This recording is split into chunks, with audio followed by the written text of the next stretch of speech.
Tompolasy tombovavy araba no atolotra antsika mianakavy arabo mba mimpirarintso noho izao andro vaovao izao alatsinaintsika anio dikan'izay herinandro vaovao anterin'izay arabo mba mimpirarintso ho antsika mianakavy izay noho ny fitahiny ilay nahary sy noho ny fitantanany ka mahatonga antsika ho tafaraka indray amin'ity fotoana ity. Alatsinainy 12 Desambra 2024 andro vaovao izany ka dia arahaba tsy misy anavahana no antolotra antsika ataontsika araba ny manjakamiadana toy ny mahazatra samy mahazo ny lafivalo hatrany ampitan'ny ranomasina rehetrarehetrany. Arapaina manokana isika izay manana tsingeritaona tamin'ity alatsinainy 12 Desambra 2024 satria ny dikan'izany dia fitahian'ilay nahary izay ary ho an'izany andro izany dia andro miavaka, andro manokana satria mitsingerina amin'ity alatsinainy 12 Desambra 2024 ity ny daty nahaterahan'ny président Marc Ravalomanana, présidentan'ny Repoblika tamin'ny fotoana izay nahafiloha azy ary lamisahana ihany koa ny fitantanana ny tiako Madagasikara, filoha-panorina ny tiako Madagasikara ary mbola filohan'ny RMDM ihany koa, ray aman-dreny ny malagasy araka ny fanambara teo filoha teo aloha dia miaraba sy mirarisoa ho an'ny président Marc Ravalomanana isika rehetra tsy hakanavaka izany. Ray aman-dreny ny malagasy zany président Marc Ravalomanana zany ary tena hoe tombontsoa ho an'ny firenena anankiray tompoko ny fananana ray aman-dreny, fananana filoha teo aloha izay efa nitantana sy nitondra ny firenena izany raha tsy resaka afa-tsy Madagasikara isika. Ho an'ny any ivelany any ny fananana filoha teo aloha dia tena tombony lehibe tokoa. Ohatra hoe ny any Frantsa, ny any États-Unis, ny any Chine satria ireny filoha pirenena teo aloha ireny amin'ny maha ray aman-dreny azy, amin'ny manana ny traikefa azy, amin'ny hoe efa nitantana ny firenena dia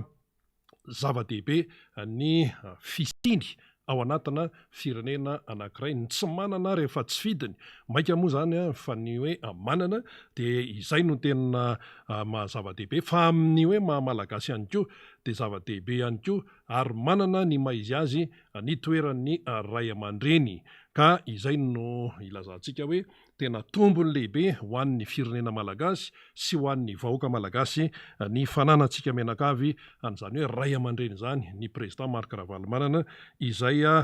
marihana anio zany ny tsingeritaona izay nahaterahany 12 Desambra 2024 isika anio. Dikan'izany dia mbola maro ny zavatra izay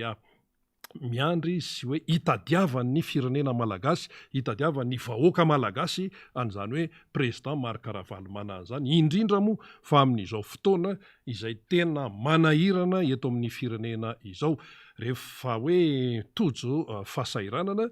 dia tena hafa mihitsy zany hoe misy ray aman-dreny zany. Tsy mitovy ny hoe misy ray aman-dreny sy ny tsy misy ray aman-dreny ary zay ny mbola tombontsoan'ny Madagasikara amin'izao fotoana izay noho ny fananana ray aman-dreny izay eo amin'ny hoe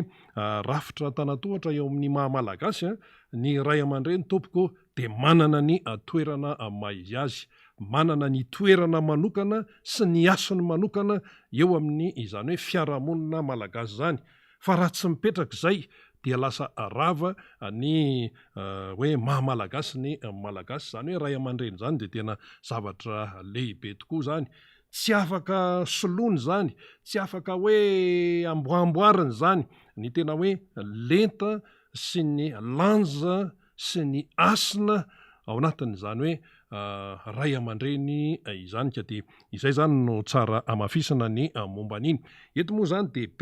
be ny fiarabana sy ny firaritsoan'ny président Marc Ravalomanana amin'izao anniverseran'izao ny eto an-toerana ny hatrany ampitany ranomasinany, ny any Eropa, ny any Afrika, ny any Etats-Unis, hatrany Canada, dia nahazoana ako nde mba tenenao zay fa dia mirary soa ny président Marc Ravalomanana dia efa tenentsika izy zany. Ny eto an-tanàna moa zany, ny eto amin'ny firenena, ny eto Madagasikara dia be tsy voatanisa eto fa lany eto ny andro raha ohatra ka hoe ho tany saina eto daholo fa dia hoe manerana ny lafo valo eto amin'ity firenena ity. Dia mitondra an'izay fiarabana sy firarintso ho an'ny président Marc Ravalomanana izay, ary tsy ho azy ihany fa ho an'ny neny Lalao Ravalomanana ihany koa, ho an'ny ankohonany dia iantefany izany firarintso sy fiarabana izany ho tahin'Andriamanitra hatrany satria dia tena zava-dehibe ho an'ny firenena malagasy, ho an'ny vahoaka malagasy ny fananana ny président Marc Ravalomanana ny fisiny eto amin'ny firenena satria tena hoe ray aman-dreny tokoa, ary raha nijerena ny lalana izay nidiavina hatramin'izay dia tena hoe mametraka tsara n'izany hoe ray aman-dreny izany. Dia zava-dehibe zany ny momban'izay fa dia maleova mahalasana hoy ny tsodrano malagasy, ary izay tsodrano izay dia tena zava-dehibe ho antsika malagasy izany. Izay ny momban'iny fa raha ny eo amin'ny raharaham-pirenena, raha hoe tsy hivintsika kely fotsiny tamin'iny herinandro iny dia nafapana. Tsy hoe nafapana fa tena nafana. Le izy misy ny raha mafana zany efa iainan'ny vahoaka malagasy isanandro dia ny fahasarotam-piainana, ny fahasairanana, ny fahatrana. Iny le efa le mafana, efa le aty amin'ny vahoaka malagasy maro an'isa iny. Izay namafisan'ny banky iraisam-pirenena moa le vahoaka malagasy dia miaina any amin'ny ambanin'ny fahantrana raika 800 mahery malagasy no voatsikajy hoe mahantra. Vao tamin'ny tapa-bolana ny nainoana an'izany, tamin'ny herinandro ny nainoana an'izany, tonga teto ny tompon'andraikitra ambony ny banky iraisam-pirenena aty amin'ny faritra misy amin'ny Madagasikara mbola nanamavy an'izany, tsisy laingo zany, tsy mizahatra foronina zany fa zavatra misy miainga amina tarehimarika sy indisy isan-karazany. Iny aloha zany efa mahazatra iny. Fa mbola nafana ihany koa ny aty amina androm-panjakana eto amin'ny firenena izay ahita fa misafotofoto tokoa amin'izao fotoana izao, amin'izao hoe faraparan'ny taona izao. Tsy ny vahoaka amin'ny mampisafotofoto azy, tsy ny mpanohatra amin'ny mampisafotofoto azy, tsy ny ray aman-dreny mpiangonana ao amin'ny FFKM amin'ny mampisafotofoto azy, tsy ny société civile amin'ny mampisafotofoto azy, tsy ny mpiara-mombonantoka amintsika ny ivelany no mampisafotofoto ny raharaha mpitatana ny mpanjakana eto amin'ny firenena, fa ry zareo ao ihany no misafotofoto, no mifanipaka, no mifanenjana, no miady ary izay hoe ady zay dia hatreto aloha zany raha ny hoe ny tamin'ny herinandro tsy hoe nisy aloha ny totondry na ohatr'izany, na dia efa nisy ary ny totondry sy daka tany aloha tany efa nisy clip mihitsy moa navoaka teto hoe samy tompon'andraikitra amin'le régime dia misy mifanenjana ohatran'izany hatramina fampikasitana na mifanebaka any anaty Facebook sy ny rehetrarehetra ny eny an-dalana rehetrarehetra eny, fanapara-pahefana eny anivon'ny fiarahamonina, misy mamely totondry sy ny sisa zany no zavatra misy zany eo anivon'ny fitatana ny raharaham-panjakana eto Madagasikara amin'izao fotoana izao. Nambarantsika hoe tsy avary fa tsy avany ivelany zany izy, tsy avany ivelan'ilay régime no mahatonga an'ilay fisafotofotoana sy fifanenjanana fa ao anatiny ao ihany. Ry zareo samy hoe mpanohana ny fitondrana no ahitana an'izay fifanenjanana, ady, fandriana, inona ihany koa, tsy fifanarahana, tena hoe fisafotofotoana be dia be ny teny malagasy mahalaza azy. Dia iny moa zany hitantsika mibaribary fa mitatra le raharaha ary manao toy vakana, manao randra-tarihana ilay fisafotofotoana sy gidragidra sy sakoroka ao anatiny ao. Dia inona ny firenena andeha amin'izany? Tany alohaloha tany dia lazaina foana hoe ireo mpanohatra ireo no tena mahatonga mihitsy ny tsy fampandrosoana eto amin'ity firenena ity, tsy manan-draharaha fa tsy mitsikera, tsy manandraraha fa tsy milaza ny zavatra tsy mety foana fa tsy hitan'ireo mpanohatra reo mihitsy ny Tim sy ny RMD mantsy ny tena voateniteny amin'izany dia ny HVM reo zany tena voateniteny amin'izay dia ny panorama koa eo ihany hoe tsy tia fandrosoana resy lava zao ateny fandrabirabiana rehetrarehetra zao dia atotona taty amin'ny mpanohatra avokoa hatramin'izay satria zany hoe hampangana zany ny mpanohatra hoe manakatsakana ny tsy fampandrosoana manakatsakana ny fandrosoana tokony hisy eto amin'ny firenena dia zay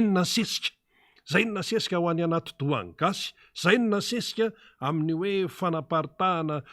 vaovao sy ny filazana etsereo raha vao mahazo micro ny sasany dia tonga dia tsy maintsy manao tsingipaingotra aloha ny mpanohatra manao sakanana daholo ty zavatra rehetrarehetra ty anao anniversaire ny Tim dia sakanana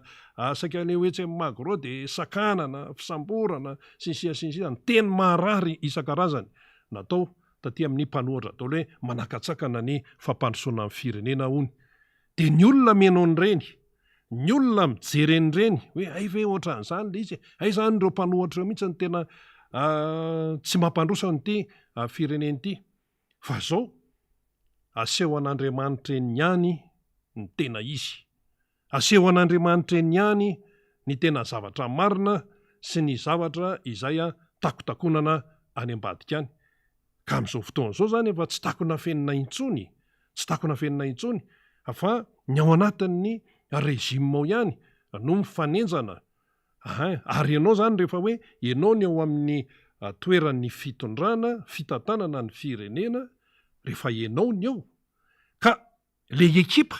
satria ekipa mihitsy mantsy izy ity le ekipa zay ao anatiny ao zany no mifanjeva ohatran'ny club mpanao baolina zao mondial hitantsika tsara rehefa tsy mifanaraka tompoko ny ao anatin'ny ekipa anankiray miainga any amin'ny mpitatana any amin'ny entraîneur na mpanazatra ny mpilalao eny amboninkanja rehefa misy tsy fanarahanao ianona tsy tokony nampanaovana fa ianona tokony esorina ianona tokony roana le mpitatana reny club ary sinsis rehefa tsy mifanaraka dia tsy maintsy resy eny ambony kanja dia miatraika aty amin'ny spectateur ilay izy miatraika aty amin'ny mpijery tsisy résultat zany fa rehefa resy ianao zany amin'le élimination directe dia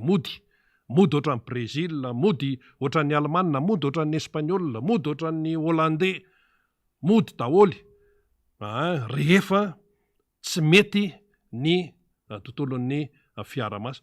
dia rehefa mitatra izay dia inona mivokany mifampiandrika endri-toana ny ao anivon'ilay fitantanana n'ilay firenena ao anatin'le rafitra zany lasa mifampiandrika endri-toana satria maninona nandeha zany le hoe motion de censure fa raikitra ny fanangonantsony dia fa 500 ony raha fampatsevana kely zany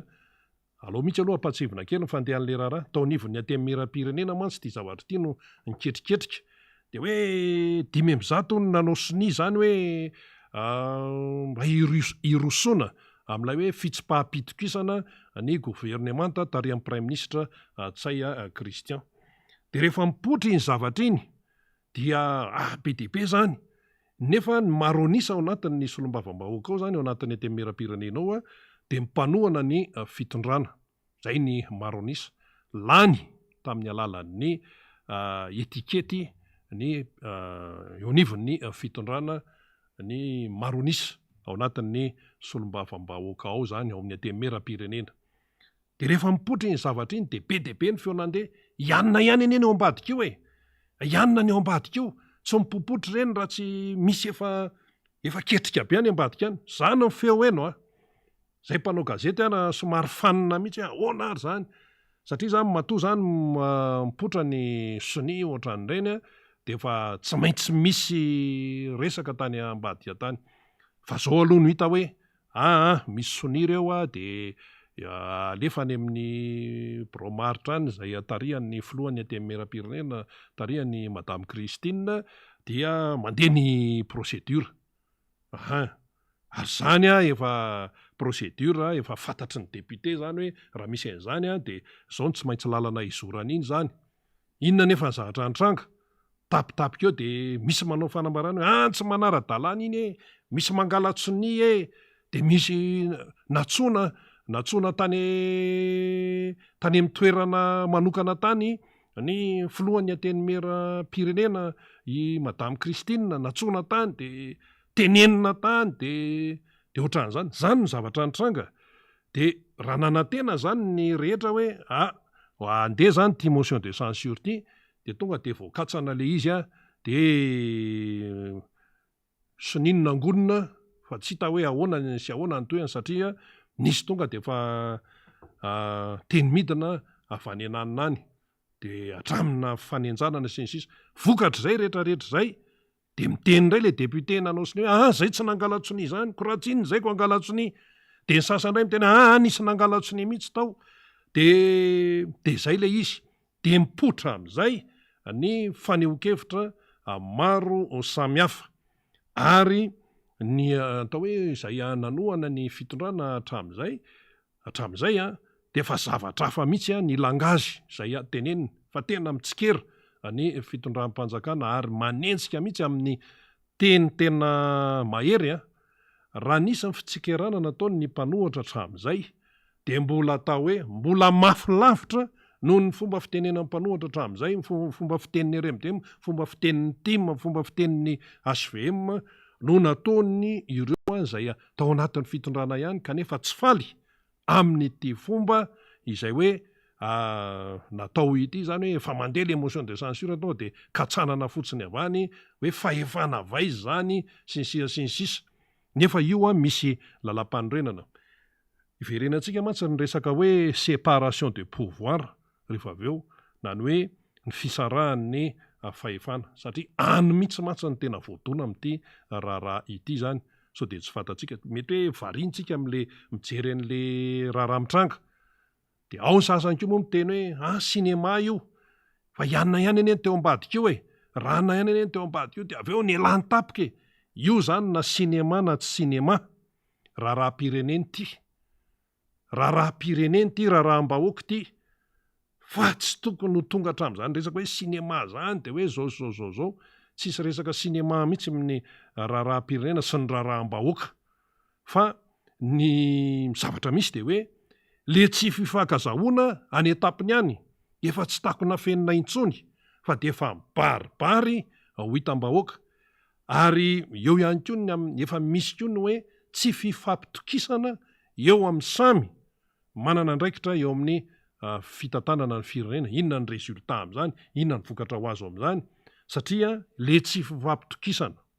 efa manjaka. Raha izay ny fiahiahina no efa manjaka de tsisy azonao antenaina amin'izany anie. De ty zany zao ty rarahana député sy zany de manontany olona hoe ahoana zany no efa rahany io, ahoana zany no toy an'io. Rehefa jerenao zany le izy de mitohy any amin'ny fifanenjanana ilay raharaha, mitohy any amin'ny fifanenjanana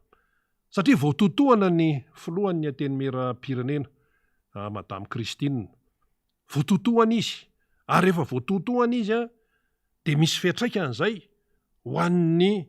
atao hoe sehatra maro miainga eo amin'ny antenimera-pirenena aloha. Tao anie nahenona fitenenana hoe fa ahoana kosa ny présidente anie no atao an'izany. Présidente nandrim-panjakana anie io lehibe any député anie io manana ny maizy azy anie io akoatra hoe ray aman-dreny azy, akoatra maremy mpianakaviana azy, vao eo tsika ny teny hoe ny antsara toerany ray aman-dreny, akoatra ny hoe filohana andrim-panjakana azy dia eo ny maray aman-dreny ny Madame Christine, eo ny hoe mampitarika azy ary tsy vitan'izay fa eo ny mareny mpianakaviana azy. Reny ny teny hoe firenena raha hoe reny ny teny mafonja ao anatin'ny teny hoe firenena. Madame Christine anie reny dia nefa tratran'ny tao hoe tena zavatra enjana be izay niatra taminy, atsona makary ahoana zao tsy amerina an'izay hoe fitenenana mahery vaika natao taminy izay tsy amerina an'izy fa tena hoe mafy koa no nahazo azy zany tamin'iny le resaka le hoe motion de censure sy ny sisa iny satria avy avany ny hoe tena fitenenana enjana de enjana de hatramin'izao zany le izy a le resaka motion de censure de manontany olona fa ahoana ihany notoy an'iny de tsy fantatray fa de iny aloha ny zavatra anseho eto Madagasikara no misy an'izany de normal zany ny akamaroan'ny député amin'izao fotoan'izao no mampiakapeo teny any amin'ny haino aman-jery miteno any amin'ny gazety maneho hevitra eto sy eroa hoe tena ahoana kosa zany ahoana zany fa le izy procédure efa nandeha de tokony mandeha amin'ny procédure manaraka ny lalàna zany fa tapitapika eo de hoe tena katsano any io fa tsy mety io sinsisa de lasa mitatra zany le raharaha lasa mitatra de inona ny vokatr'le izy fisavoritahana satria lasa misy problema crise institutionnelle zany zao eto Madagasikara miampy an'le crise efa le iainan'ny vahoaka malagasy ato de tonga indray tia crise institutionnelle n'ity de tsika tsy hiteny hoe iza manamarina iza tsy manamarina satria lasa hoe mitsary tsika fa zao le zavatra miseho no ataotsika analyse le zavatra miseho no fakafakaitsika le zavatra miseho no fakafakaitsika ary any amin'ny gazety any zao miseho isan'andro de lasa ohatrany hoe efa hifanongana ve zany ny faran'ity raharaha ty eo amin'ny samy hoe antrim-panjakanao zany satria ny tato amin'ny antemmeram-pirenena aloha zany de efa tena voadona mafy mihitsy satria ny filohany mihitsy no tratra ny atao hoe tena fanenjanana ao anatin'le raharaha ty zany fitenenana mahery sy ny sisa hoe tena tsy mety amin'ny sasany zany le zavatra miseho ao amin'ny antemmeram-pirenena aloha de tsorona an'izay mihitsy tsy mety amin'ny sasany tsy mety amin'ny zay hoe any amin'ny ambadika any ny zavatra miseho ao anatin'ny antemmeram-pirenena tamin'iny herinandro iny tamin'ity le hoe ketriketrika fitsipaham-pitokisana ity zany fitsipaham-pitokisana ny gouvernemanta zay tarihan'ny prime ministre Tsay Christian zany anefa de inona zany anefa de hoe tsy tokony hoe agaga raha miteny zany isika hoe firenena demokratika hoe misy fitsipaham-pitokisana misy an'izao tsy tokony agaga zany de mandeha am'izay ny fanehoan-kevitra maro isan-karazany de vakeo ny lalam-panorenana de ahoana zany izy ity ny ao amin'ny antemmeram-pirenena ane raha vao miketriketrika any ao de atao hoe raha vao voan'ny gripa ny ao amin'ny antemmeram-pirenena ohatra zany raha isika ohatra de voan'ny sery daholo ny manodidina voan'ny sery metraika tsy metraika ary fa ny tena goavana de hoe metraika any amin'ny fiainam-bahoaka le izy satria le antemmeram-pirenena ne antrim-panjakana mpanao lalàna ny antemmeram-pirenena ne anisan'ny tena asany goavana be ankoatra mampanao lalàna azy manara-maso ny asan'ny gouvernemanta ka le gouvernemanta zany efa voakitikitika ao anatin'le hoe ketrika momba ny motion de censure rehefa voakitikitika zany de tonga de misy tenenana tapoka avy any amin'ny tsy fantatrany hoe janono io zao de eo am'izay tsika refizay zany no zavatra mitranga dia misy aloha hoe frustration miteraka an'izany frustration zany miteraka ohatrany hoe tena tsy mahazo aina ny ato hoe fahahoany zany nefa le hoe fahahoany zany tsy tokony hipetraka akory satria misy lalàna eto de inony zany lalam-panorenana ny présidente ny antemmeram-pirenena ne madame Christine Razanamahasoa ne tsy ampianarina an'izany izy fatany zany hoe raha misy an'izao de zao zany ny fandehany izy raha teo juriste raha teo olona manam-pahaizana tsy izy mihitsy de hoe ho ampianariny ary ambadika ary an'izany fa fatany zany nefa izy ndray nazo loza avy any ambadika rehetrarehetra any nefa ahoany io sinsisa olon-dehibe izy ary tsy atory fanjodiana am'izany resaka hoe lalàna zany ary ty raha teo androm-panjakana mpanao lalàna tsy atory vanjodiana am'izany madame Christine Razanamahasoa tsy atory vanjodiana am'izany izy hainy zany fa misy mitsabaka le andraikiny misy mitsabaka ilay fahefany madame Christine eo amin'izay zany tsika matoa zany tsy tonga hatramin'ny farany in'le motion de censure iny dia le maizy azy ny atemy mera-pirenena mihitsy no voahitsakitsaka satria mantsy zao hoe androm-panjakana samy manana ny andraikiny io ary voalazany lalam-panorenana zany manana règlement interne ny atemy mera-pirenena akoatra ny règlement interne dia eo ny lalàna lehibe dia ny lalam-panorenana tsy misy afaka hoe ivoana amin'iny fa rehefa ohatra hoe resaka motion de censure zany ane voasoratra mazava eo raha misy izany dia zao manaraka an'iny fotsiny fa tsy adala akory ireo député ireo zany nanao soni satria fantany tsara ny tokony atao sy ny tsy tokony atao fa ny zavatra iraisan'ny rehetrarehetra na député io na député mpomba amin'ny fitondrana io na député mpanohatra io ohatran'ny tim na ny vahoaka malagasy io ny zavatra iraisan'ny rehetrarehetra amin'izao fotoana izao dia mivaralila ny fiainam-pirenena eto Madagasikara mahantra ny vahoaka malagasy fa diranovana amin'ny vahoaka malagasy milanja azy fijaliana efa tsy ho zakany intsony ny vahoaka malagasy tsy misy zavatra mandeha eto amin'ity firenena ity matimaty ihany ny marary izay tokony ho avotra noho ny tsy fananam-bola dia lasa maty zany hoe maty ankolaka ny maty mivantana hitantsika eny matiny hoe matiny zao hoe matiny zao le hoe maty mivantana le hita mivantana zany fa ny maty ankolaka no be lavitra noho nyren'le maty hitantsika isan'andro reny ny maty amin'ny fomba ankolaka tokony ho velona le olona fa tsy mahavity fanafody izy tsy manam-bola dia maty tokony ho velona le olona raha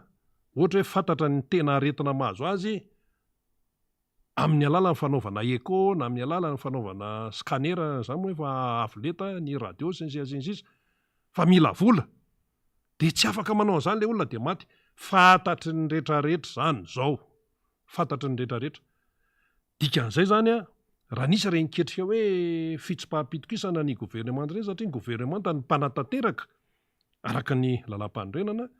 niketrehany ny teo anivony ny atemy mera-pirenena hoe efa tonga hatrany amin'ny 5% le soni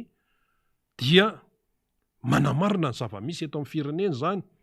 fa tsisy resaka mihitsy hoe alakobika tsy tiako tare tsy misy resaka olona mihitsy fa manahirana mantsy dia izao na hoe feheveran-diso rehefa mipotra le zavatra dia resaka olona ny ao an-tsain'ny sasany le olona maha-olombelona azy le olona le mitondra anarana hoe rana fa tsy lay foto-kevitra tsy ilay fomba hoe fitantanana ny firenena ahoana moa ny fomba fitantanana nyty Madagasikara ity tsy izay mamaika ny sasany fa tonga dia le olona le personnage le personne physique zany mamaika hoe ianona tsy resaka ianona sy ianona zany io fa resaka fitondrana ny firenena dia manaraka tsara ny lalàna zany ary tsy tokony isy fampitsabahana dia eo indrindritsika mahatonga ny firenena anankiray ane tsy mandroso sy mahatonga ny raharaha-pirenena tsy androso araka ny tokony ho izy dia noho ny fisian'ny fitsabahana andraikitra ao amin'ny raha miresaka tsika hoe androm-panjakana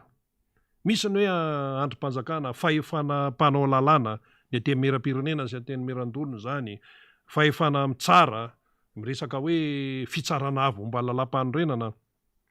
manana ny lehibe ny fitsarana avy momba lalam-panorenana ny fahefana mpanantanteraka any amin'ny fiadidinan'ny repoblika sy ny aty amin'ny primature efa mizarazara tsara ohatran'izany le izy fa ny zavatra misy eto Madagasikara dia ahitana taratra hoe misy fitsabatsabahana andraikitra ao ohatrany tsy metimety amin'ny sasany le izy tonga didirany tsy metimety any amin'nanany le izy dia atsona any ambadimadika any le ary amin'le androm-panjakana ary nefa efa misy lalàna izay mipetraka mazava tsara ny momba ny fomba fiasa hoe aza mifampitsabatsabaka fa io raha vao misy hoe fampitsabatsabaka dia tsy fahombiazana no dikan'izay samy manana ny andraikiny fa tsy mikoropaka ianao hoe misy hoe misy miketriketrika fitsipaham-pitokisana vao kitikitika zany ny gouvernement dia mikoropaka dia hoe dia atsony ty izay fihetsika izay dia efa ahitany ny be sy ny maro hoe fa misy inona fa maninona no mikoropaka fa maninona no hoe tsy alao iroso any io fitsapaham-pitokisana io dia ho hita eo rehefa tsy maharesy lahatra moa zany hoe mety nataon'ny gouvernemanta tsy ho lany anie io satria olombelona ireo député ireo fa matoa zany misy ny hoe efa misy resaka tsy fahatokisa tena zany hoe sakano raha vao miditra amin'izay zany dia vao mainka ny olona mametra-panontaniana hoe fa inona fa misy inona no tonga hatramin'izany ilay izy ka ty le hoe fampitsabahana ity tsy misy mihitsy zany ny atao hoe séparation de pouvoir mazava tsara eto Madagasikara io nefa dia andry iankinan'ny tena hoe fampandrosoana ny firenena zay le hoe fisarahana mazava tsara ny asan'ny androm-panjakana izay. Ohatra zao hitantsika hoe manao ny asany Bianco fa enitsika zany hoe manao ny asany Bianco dia rehefa manao ny asany Bianco manao ny fanadiadiana ataony izy amin'izay raharaha tonga any ampelantanany any dia misy misy olona ambony voakidikitika dia raha vao misy an'izany dia efa mandeha daholo ty atsoatariby ty hoe jereo zao sisa enitsika zany tamin'ny fampahalalam-baovao dia zay zao le fitsabahana nefa le Bianco zany tena hoe mahaleo tena raha zay fotsiny no raisantsika azy. Resaka CENI indray hoe misy resaka ihany koa hoe mahaleo tena hoe indépendant mahaleo tena ahoana dia samy laza ve ny eo anivon'ireo mpikambanao amin'ny CENI ireo fa tsisy mitsabatsabaka ny andraika ny samy laza eo anatrehan'ny vahoaka malagasy hoe tena miasa tena hoe amin'ny kalalana sy ny fahaleovan'ny tena tanteraka 100% ny eo anivon'ny CENI samy tenen'izany ve ry zareo amin'izao zavatra miseho zao amin'izay andraikitra omena azy ihany hoe tena hoe vomiera misahana ny fikarakarana fifidianana indépendant mahaleo tena le mahaleo tena io mila piarina 100% mahaleo tena tsara mihitsy fa tsy misy mitsabaka fa ohatrany tsy zany ny fahitany ny Besomaro nylay izy zany mbola resaka hoe aty amin'ny hoe nohatra nalaitsika teo zany fa ity tena nahandrom-panjakana ambony ery mihitsy ary amin'ny laingony ery mihitsy no ahitanao taratra hoe misy fampitsabahana ao. Ny filoham-pirenena ne tsy filohan'ny natoky intsony fa filohan'ny malagasy iray manontolo zay ny filoham-pirenena zay filohan'ny malagasy iray manontolo izy raha vao mivoaka ilay didim-pitsarana sy voka-pifidianana ny teneny ny ACC filohan'ny Repoblikan'ny Madagasikara zay ny filoham-pirenena.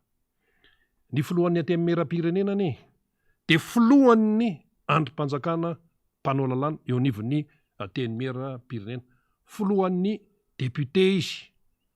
eo amin'io androm-panjakana io dia misy bromatra zany miaraka miasa amin'eo amin'ny raha anatiny eo sy ny sisa fa ny député inona ny député ny fidin'ny vahoaka ny vantany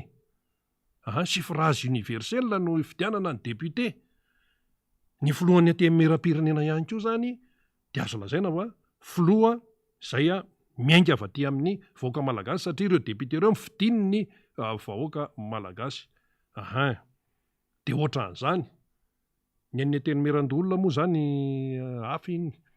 somary miavaka ny azy ny aty amin'ny fitsarana momba lalam-panorenana somary miavaka fa ny ao amin'ny aty amin'ny meram-pirenena ny député dia fidin'ny vahoaka mivantana isaky ny distrika fidin'ny vahoaka mivantana zany manana ny lanjany zany hoe suffrage universel zany hoe fidina mivantana. Filoham-pirenena dia ny aty amin'ny député misy an'izay fidina mivantana izay samy manana ny maizy azy fa tsy tokony fampitsabatsabaka zany fa raha vao mifampitsabaka dia tsy mety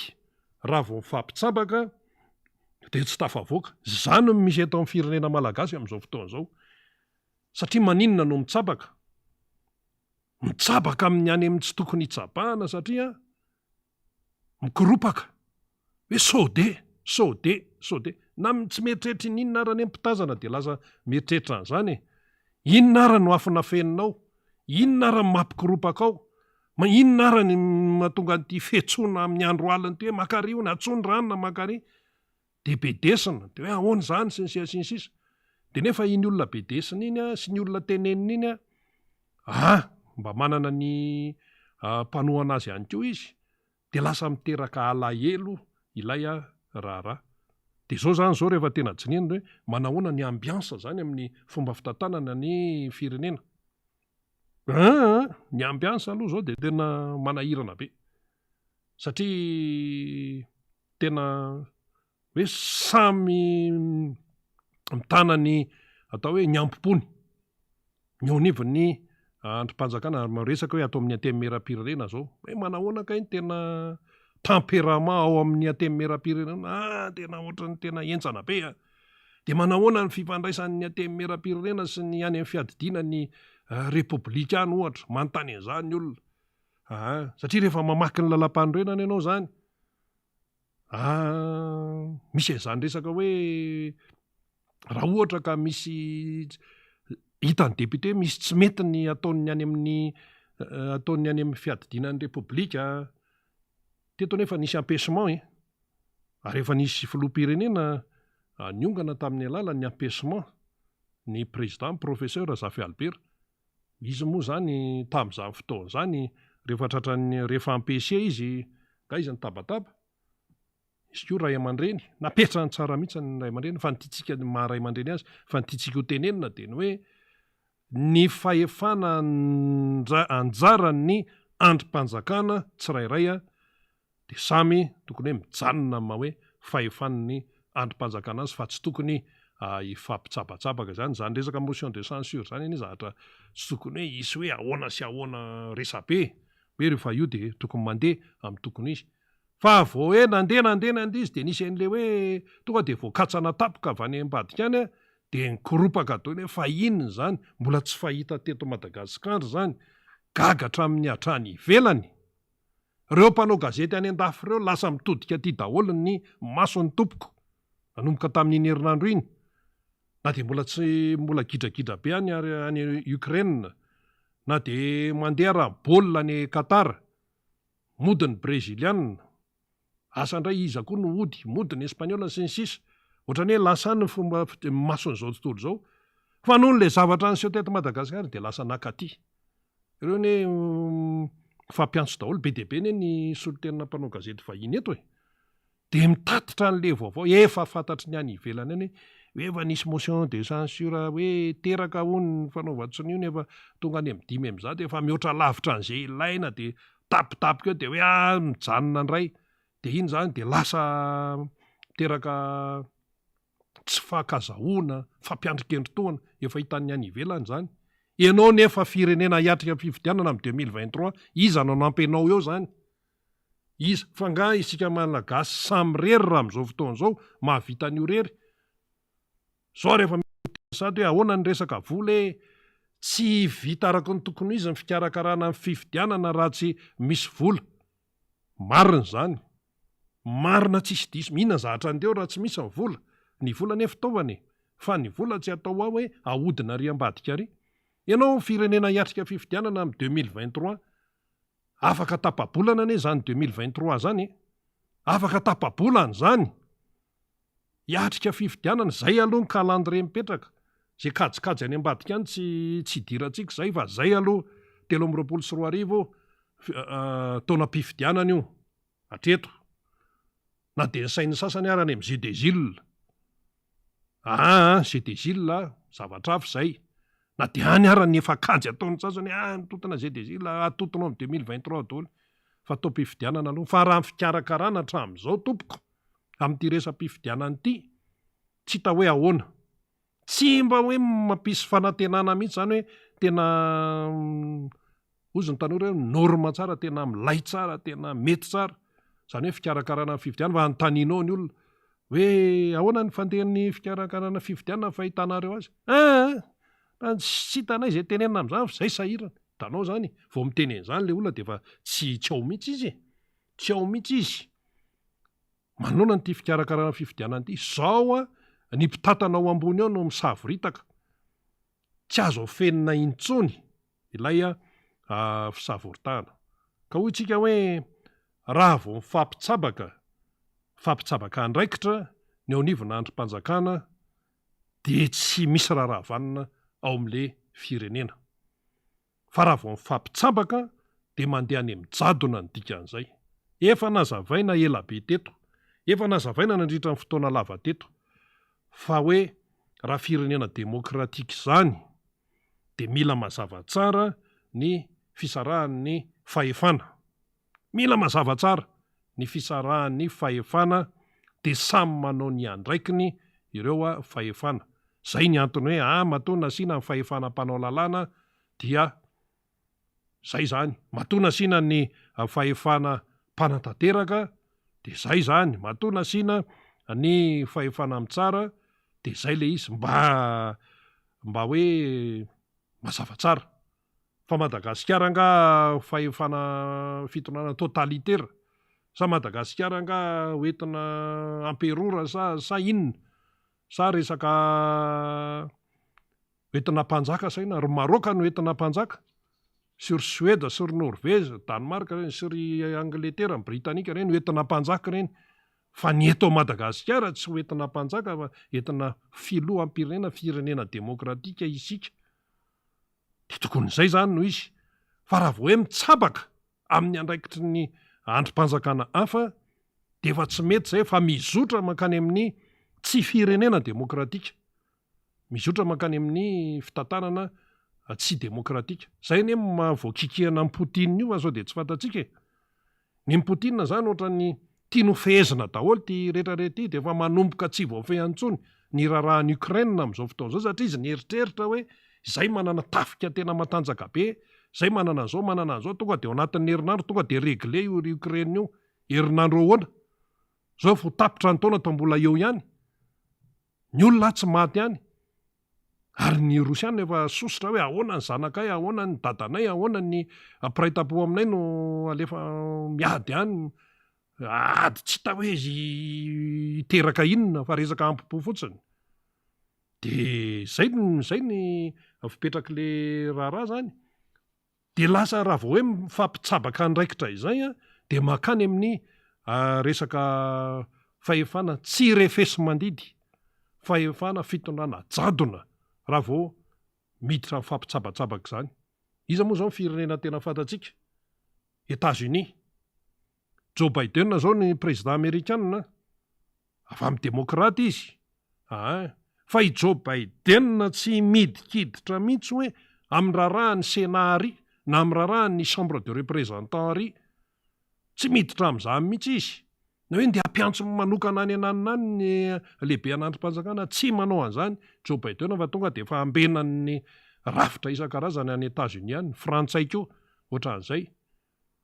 Nefa ny miray atokany ramatoa Nancy Pelosi izay mpitantana efa nandritra ny fotoana maro moa tao amin'ny Chambre de représentants zany any États-Unis, ohatran'ny hoe député aty amintsika. Efa nitantana nandritra ny taona maro an'izany androm-panjakana lehibe zany, ao amin'ny Capitole, ramatoa Nancy Pelosi izay demokraty ihany koa izy. Fa i Joe Biden izay filoham-pirenena Amerikana tsy mibaikobaiko any ramatoa Nancy Pelosi amin'ny asany any amin'ny mahafilohan'ny Chambre de représentants, satria ny Chambre de représentants koa enjana be daholo ny ao. Fa nga zany azonao hoe tonga dia anaovana tsindralika hoe on io tsy mety io, tsy afaka manao an'izany Joe Biden. Na mety hoe mety manana eritreritra ihany ary izy hanao an'izany, ohatra efa mety misy zavatra mampikorapaka azy any ambadika any, tsy afaka manao an'izany. Aleo mantsy asiana ohatra ohatran'izay mihitsy mba hampazava amintsika an'le izy. Ny mpanjaka any Angletera tompoko, ny mpanjaka any Angletera tsy afaka mitsabaka amin'ny rarahan'ny Prime Ministre Anglisy. Tsy afaka. Na tamin'ny andron'ny mpanjakavavy Elisabeth II reny ary dia maneho hevitra fotsiny no ataony, ary isan-kerinandro ny Prime Ministre Anglisy mifandimby teo, Prime Ministre be da be moa zany efa mifandimby teo tamin'ny mpanjaka Elisabeth II teo, isan-kerinandro dia raisin'ny mpanjaka Anglisy, mpanjaka Britanika, dia miresaka dia manao tatitra dia miresaka eo hoe ray aman-dreny. Ny olona jaina ny ray aman-dreny dia ajaina tsara dia manao tatitra. Fa ny mpanjaka Anglisy tsy manao pression. Ny mpanjaka Anglisy tsy manery ny ato amin'ny fiadina ny primature any a Grande-Bretagne na ny Angleterre any hoe zao ny hevitra amin'io ka de tanteranao tsy manao an'izany. Maneho hevitra izy amin'ny raharaha isan-karazany fa tsy afaka mibaiko ny aty amin'ny primature raha ny any Angleterre zany. Ohatra zany ihany koa ny any États-Unis raha raisika mety manana ny hevany ny président Joe Biden na ny tamin'ny andron'ny président Trump ary manana ny heviny izy amina raharaha isan-karazany fa tsy afaka mibaiko andramatoa Nancy Pelosi zay filohan'ny chambre de représentants ny États-Unis, ny filoham-pirenena Amerikanina, na ny filoha Joe Biden amin'izao io na ny filoha Donald Trump io. Kabarin'ny Donald Trump ary ny rovitiny Nancy Pelosi teo masom-bahoaka tamin'izany, zany nen'olona ozy Nancy Pelosi hoe za tsy azonao baikobaikoana. Fa androm-panjakana zareo moa tsy mitovy raha teo ny atoko izay misy azy. Fa na mitovy ara dia tsy azo atao izany. Tsy azo atao zany. Raha ohatra ianao ka miteny hoe firenena demokratika, tsy azo atao no mifampibaikobaiko. Tsy azo atao ny fanindrinindry amina resaka samy amin'ny androm-panjakana. Zay. Fa ny tsika mantsy eto Madagasikara rehefa tonga eo amin'io fahefana io dia mahita tsirony. Averiko indray-pandeha, mahita tsirony. Inona le hoe tsirony? Mahita an'le zavatra tsy fahita hatramin'izay. Atsain'ny olona, tena miondrikondrika daholo rehefa mandalo, rehefa eo anatrehan'ny olona zany rehefa mandalo manam-pahefana dia miondrikondrika daholo. Zay le hoe mahita tsirony. Ohatran'ny mahafinaritra izany dia rehefa voadodona amin'izay, voatsikerakera amin'izay tsy hoe misy zavatra tsy mifanaraka amin'ny eritreretina ary zay mbola tany mampahantra antsika. Mbola be dia be koa ny tany afrikanina tratran'izany. Dia lasa tratran'le fakam-panahy dia mieritreritra ny hanao zavatra izay hoe tsy mifanaraka amin'ny lalàna izay mipetraka izany. Ka inona ary no antony ilana an'le lalàna raha ohatr'izay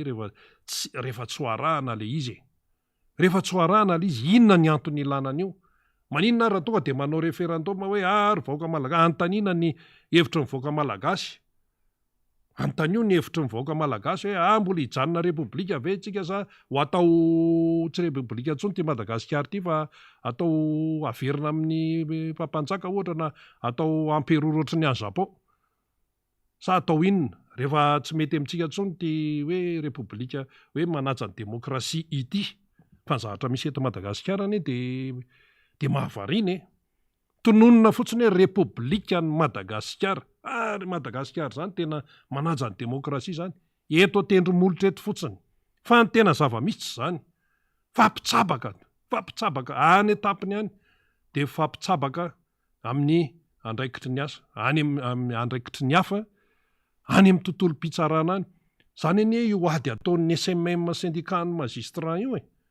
hoe mba tena hoe anana ny fahaleovantena tena mangarahara madio tsara ny fitsarana eto Madagasikara. Matoa ny SMM miady mafy amin'izany dia misy antony eo. Misy antony eo. Tsy atory vanjodina amin'ny raharaham-pitsarana ireo mpitsara eo anivon'ny syndicat ny magistrat ireo. Ary matoa misy zany SMM zany efa taonany maro. Dia mbola misy ady tsy vita, mbola misy tanjona tsy tratra ao. Matoa misy ny syndicat ny magistrat. Mbola misy ady mafy atao ao. Satria raha mahatsapa zany hoe misy tsy fahafahana tanteraka, tsy mahaleo tena tanteraka, matoa anie tsy mahaleo tena dia misy mitsapaka zany le andraikitra. Misy mitsabaka ilay andraikitra. Matoa tsy mahaleo tena. Fa raha mahaleo tena ianao zany tsy misy mitsabatsabaka zany eo. Dia mifanaraha-maso moa zany ao anatin'izany, tsy hita hoe ahoana eto Madagasikara. Fa io raha ny atemy meram-pirenena io tonga dia tsorina eto fa misy mitsabaka le izy. Misy mitsabaka, fantatsika ny dikan'izany rehetrarehetra zany. Matoa io misafotofoto ohatran'io. Rahana député any anie tokony andro zareo any zany. Be dia be ny député samy manana firian-keviny ireo. Fa ny tambarany dia ny hoe député an'ny Madagasikara. androm-panjakana izy, manana ny lehibeany izy, manana ny bromaharitra izy, na dia samy manana ny atokony ary. Io ohatra ny ekipam-pirenena ihany, rehefa ao anaty ekipam-pirenena, ohatra ny frantsay, rehefa hoe ekipam-pirenena frantsay ny baolina kitra, dia ekipam-pirenena frantsay ny baolina kitra zay. Fa tsy hoe Mbappé avy any amin'ny PSG, i Goloris avy any amin'ny Tottenham, i Coman avy any amin'ny Bayern. Dia ao anaty ekipam-pirenena ianao zany mbola samy mizesta hoe zay zao misy zavatra iraisana le izy. Ary zay mahatonga ny député io hoe na maronisa ary ny avy amin'ny mpanohana amin'ny fitondrana, na alan'ny député zany hoe tamin'ny alalan'ny etiketin'ny fanohanana amin'ny fitondrana, na maronisa ary ny député mpanohana amin'ny fitondrana, misy zavatra iraisany ao amin'ny député zay mpanohatra, ho an'ny groupe parlementaire isako satsany, misy zavatra iraisany ao. Oka aloha zay tsy adinontsika, ny zavatra iraisany dia amin'ny maha-député azy. Ka rehefa ny filohany Madame Christine ny voatotohany, dia tsy maintsy misy fiantraika zay aty amin'ny ireo député zany ny akamarony. Rehefa hitanao ne zany zao hoe manahoana zany zao ny sary eo anivon'ny aty amin'ny meram-pirenenao, dia maro lavitra mihitsy ny eo an-damosiny Madame Christine amin'izao fotoana zao. Zay mpanao gazety mahita an'izany zay. Fanga hoe ny député zay nanohana ny fitondrana hatramin'izay ihany no ambadiky Ramatoa Christine, na ny tiako Madagasikara ary, ndray ilay hoe mpanohatra hoe zao hoe sisy amin'le raharaha ny hitranga teo anivon'le androm-panjakana. Zay mantsy atao mazava tsara, androm-panjakana io. Fa ny sasany mantsy rehefa miresaka zavatra ohatr'izany dia le olona foana ny mahamaika azy. Iza ny tena mpitabataba ao, iza ny tena zao, iza ny tena mpitabataba ao. Fa androm-panjakana ny ateny meram-pirenena, manana ny filohany izy dia ao an-damosiny filohany ny député. So mantsy misy misasany fa ahoana arianina no lasa ohatra manohana an'le député, manohana an'le présidente ny aty amin'ny meram-pirenena. Tiany tsy resaka olona, na eo any raha hoe ny maha-olombelona, fa ty resaka androm-panjakana. Androm-panjakana ty vao hitsakitsaka ve ny ary amin'ny fitantanana ireny, dia ahoana ny hijery fotsiny amin'izao, na député lany avy amin'inona io, na député lany avy amin'inona, fa be dia be no ny teny teto. Fa le izy azy ny androm-panjakana mihitsy no voatotohana. Satria efa nisy zavatra nandeha tato dia tapitapika tonga dia nikatsanana. Inona moa zany fa tsy ohatran'ilay sary tamin'ny 2024 ihany, tonga dia nongotana manta teo fotsiny ny président Marc Ravalomanana. Dia ohatr'izany le izy dia manao randran-tarihana, dia ohatr'izany foana ve zany ny fomba iainana eto. Dia rehefa hitarina io dia lasa tonga hatrany hoe misy tsy fifanajana. Oka hifanaja, misy tsy fifanajana ao anatin'ilay raharaha. Ty androm-panjakana efa manana ny maha-izy azy ety, manana ny fifezany eo. Tonga dia miditra tapika vaniny avy any ivelany ihany ny androm-panjakana hafa miteny hoe zao natao hajanony io motion de censure io sy ny sisa. Dia maro ny fanontaniana mipetraka, fa nga le motion de censure tsy natao indray. Zany ny anio satria efa nandeha be le resaka iny hoe 5-1 ny siny ka le zao nisy nangala tsiniako. Voantso tany nanana tany hono ny filohan'ny aty amin'ny meram-pirenena dia nahazo teny marary tany. Dia ozy ny olona firenena ane ty firenena ty resahany ty, fa tsy fananan'olo-tokana tompoko Madagasikara, ary tsy fananan'olo-tokana ny aty amin'ny meram-pirenena, ka hoe misy ery avy any ivelany, any ivelan'ny androm-panjakana ny tenenina amin'izay, fa tsy hoe avy any ivelany hoe any ivelan'ny ranomasina, fa hoe io zany le aty amin'ny meram-pirenena dia raha ny tokony izy velao izy samy député no anao ny raharaany ao, fa tsy miditra mihitsy ny avy aty ivelany aty. Na maronisa ianao ao amin'ny aty amin'ny meram-pirenena ny atokonao na tsy maronisa. Ireo député ireo ne olona manana maha-izy azy, ary le député nametrahany vahoaka any amin'ny distrikany aviny ny fitokisany. Hitondra teny solombavam-bahoaka, solombavan'ny isaky ny distrika. Zay. Ka raha ohatra hoe mpiretinao zany le député hoe ohatra hoe mandeha ny motion de censure tsy mety io fa ajanony any io ohatr'izay mihitsy mantsy le fahitana azy ajanony any io motion de censure io mpamadika zay tsy feo avy ao anatin'ny antenimieram-pirenena zany fa feo avy any ivelany de rehefa mitsabaka amin'izay le izy de eo zany tsika miteny hoe tena ohatrany voahitsakitsaka voatotoana ny maizy azy ny antenimieram-pirenena zay aloha fa rehefa hitarinao tsy ny antenimieram-pirenena ihany no voatotoana tsy ny filohan'ny antenimieram-pirenena madame Christine ihany no voatotoana fa le vahoaka ny fiden'le député mihitsy no voahitsakitsaka zay ny dikan'izany ny vahoaka izay le any amin'le distrika ny fiden'le député mihitsy no voatotoana satria le olona fidiny isolo tena azy no zay ao amin'le rafitra mpanao lalàna no voatotoana sy voatsindritsindry de le vahoaka zany no hiatrika an'izay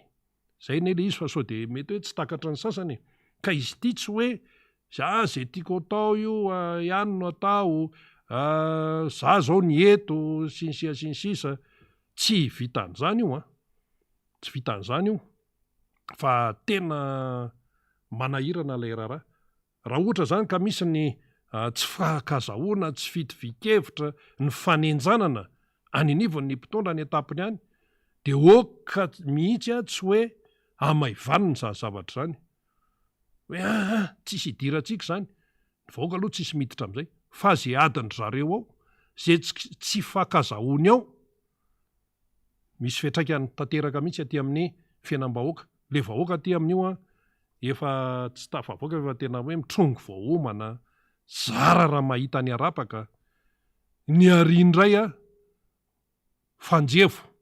misy fampitsabahana fahefana de rehefa misy zay fampitsabahana fahefana zay aza mananteny inona io hoe séparation de pouvoir io anisany zay le lesony zay raha vao miresaka mpamatsy vola ianao miresaka amin'ny fiaraha-miasa any amin'ny any velany ianao de io anisan'ny anankiray amin'le fepetrapetraka ry zareo hoe séparation de pouvoir aza mifampitsabatsabaka rehefa hoe fahefanam-panatanteraka de any zany rehefa hoe fahefanam-panao lalàna de manao tsara an'izay rehefa hoe fahefana mitsara de manao tsara amin'izay fa tsy mitsabaka tsy mitsabaka ary ny antenimieram-pirenena itsabahany sasany io tena mampalahelo mihitsy io eto Madagasikara no misy ary raha ohatra hoe tany États-Unis ve na tany Frantsa ve nisy an'izany tsy efa savoritaka ambony ambany fa ny eto Madagasikara moa asa hoe tsika ve firenena tena hoe miavaka mihitsy sa hoe ahoana fa de efa iaraha-mahitsy zao samy mahay mamaky teny zao mamaky an'io lalam-panorenana io samy mahay mamaky an'izao rehetrarehetra zao amin'ny hoe lalàna an'izao samy mahay mamaky an'izany fa ny zavatra mipotretsy tsy arakaraky le voasoratra akory nefa de manao fianina hoe anaja toy ny anak'Andriamaso ny lalam-panorenana tsisy an'izany eto raha ny zavatra misy amin'izao fotoana voaja toy ny anak'Andriamaso ve ny lalam-panorenana de tonga de misy fitsabahana amin'izay raharahan'ny antenimieram-pirenena ary raha ny tokony izy alao ny antenimieram-pirenena hifanjevo ao izy samy izy ao izy samy izy ao alao hifanjevo ao izy satria izy io ne ny kianjan'ny demokrasia na misy tontondro na misy ino anazy any zany tsy tokony hitsabatsabahana mahitsy hoe hitikidirana fa matoa zany misy mitsabatsabaka le izy de misy mikoropaka any ambadimbadika any fa inona ny tokony ampikoropaka inona mahamailo amin'izany resaka zany motion de censure zany ane tsy mbola nisy ny teny mihitsy hoe miala ny prime ministre tsay mbola vao procédure ty ananina ty mbola vao sini angonina fotsiny tsy midika mihitsy zany hoe rehefa hoe alefa ny latsabato ny motion de censure de tsy maintsy andresy iny hoe zay hoe mitaky ny fandravana ny gouvernemanta fa lasa loha loatra sa misy enjehan'ny eritreriny ao hoe raha vao zao io de ahoana raha vao zao de ahoana tsy midika mihitsy hoe raha motion de censure de tsy maintsy rava ny gouvernemanta tsy zay le izy fa mbola latsabato mbola latsabato fa nga rehefa hoe androso motion de censure de tsy maintsy lany io. Zay no izy zay alao hitsino ohatran'izay fa lasa diso zany le fomba fiheverana n'ilay raharam-pirenena amin'tony resaka tony. Ka hoy itsika hoe ny fisarahany fahefana na ny séparation des pouvoirs dia zava-dehibe io. Raha tambatsika zany ny resaka de zao. Misy ny androm-panjakana eto amin'ny firenena. De samy manaja ny andraikiny amin'ny androm-panjakana. Misy ny Bianco, atsao ny Bianco avelao izy aleo tena tsara amin'ny asa zay ataony. Misy ny Seni, de aleo tena tsara. Fa hatreto aloha tsy zany no fahitan'ny be sy ny maro azy. Misy ny société civile, de alao ny société civile anao ny asany tsara, tsy azy tsabatsabahana. Misy an'ireny fikambanana iraisam-pirenena ireny manana ny manana ny sampany etỳ Madagasikara izy, avelao izy anao ny asany. Dikan'izany, raha sy misy mifampitsabaka, raha samy manao ny andraikiny daholo tsy misy mifampitsabaka ny sehatra rehetra eto amin'ity firenena ity, aingana be Madagasikara de nandroso. Fa ay zany mahatonga ny firenena malagasy tsy mandroso araka ny tokony ho izy de misy mitsabaka ao, misy mitsabatsabaka, misy mibaikobaiko ao. Fa nga ny olona mpiasanao any an-trano any mibaikobaikonao. Ny vahoaka malagasy tompoko ny patron. Zay. Ary ireo député reo ane dia ny vahoaka malagasy mandony karamandreo hatramina hoe avantage isan-karazany. Ka raha ohatra tsindrinao ny député de le vahoaka aty zany ny tsindrinao. Anaovanao teny marary sy teny mavesatra ny filohany aty amin'ny meram-pirenena, anaovanao teny mavesatra ny Madame Christine, dia ilay vahoaka malagasy no tratra n'ilay teny mavesatra ihany koa. Satria araka nambara teo ilay vahoaka no mifidy an'ireo député reo. Fa nga député nitendrena, député tsy nitendrena fa nofidiana, tsy mitovy mihitsy zany. Ny gouvernement tompoko na ovany isaky ny herinandro ary na isaky ny 2 andro ary tsy maninona mihitsy zany. Satria olom-botendry reny. Nefa amin'le olom-botendry matetika no tena misy tena hoe tena tsy misy oatra azy sy oatra zany satria nahita tsirony eo amin'ilay tsy fahitany hatramin'izay. Sasany ane tsy nanana eritreritra mihitsy hoe ho tonga amina toerana ambony. Fa rehefa tonga tamin'ny toerana ambony zay tsy nampoziny dia nahita tsirony. De rehefa nahita tsirony dia manao an'izao zavatra rehetrarehetra izao. Nefa tsy tokony isy eo zany satria maninona? Misy balizy ato, misy fefy ato. Inona moa le fefy? Mba hoe tsy hafahana mihoatra zany de ny lalàna. Inona ny lalàna voalohany eto amin'ny firenena? Ny lalam-panorenana. Rehefa fandikanana iny zany dia misy ny sanction. Rehefa mandika lalam-panorenana zany ny filoham-pirenena de misy ny ampesement. Rehefa manao ny tsy tokony atao zany ny gouvernement miainga eo amin'ny aty amin'ny meram-pirenena atao zany de misy ny motion de censure. Ohatran'izany efa nisy teto zany.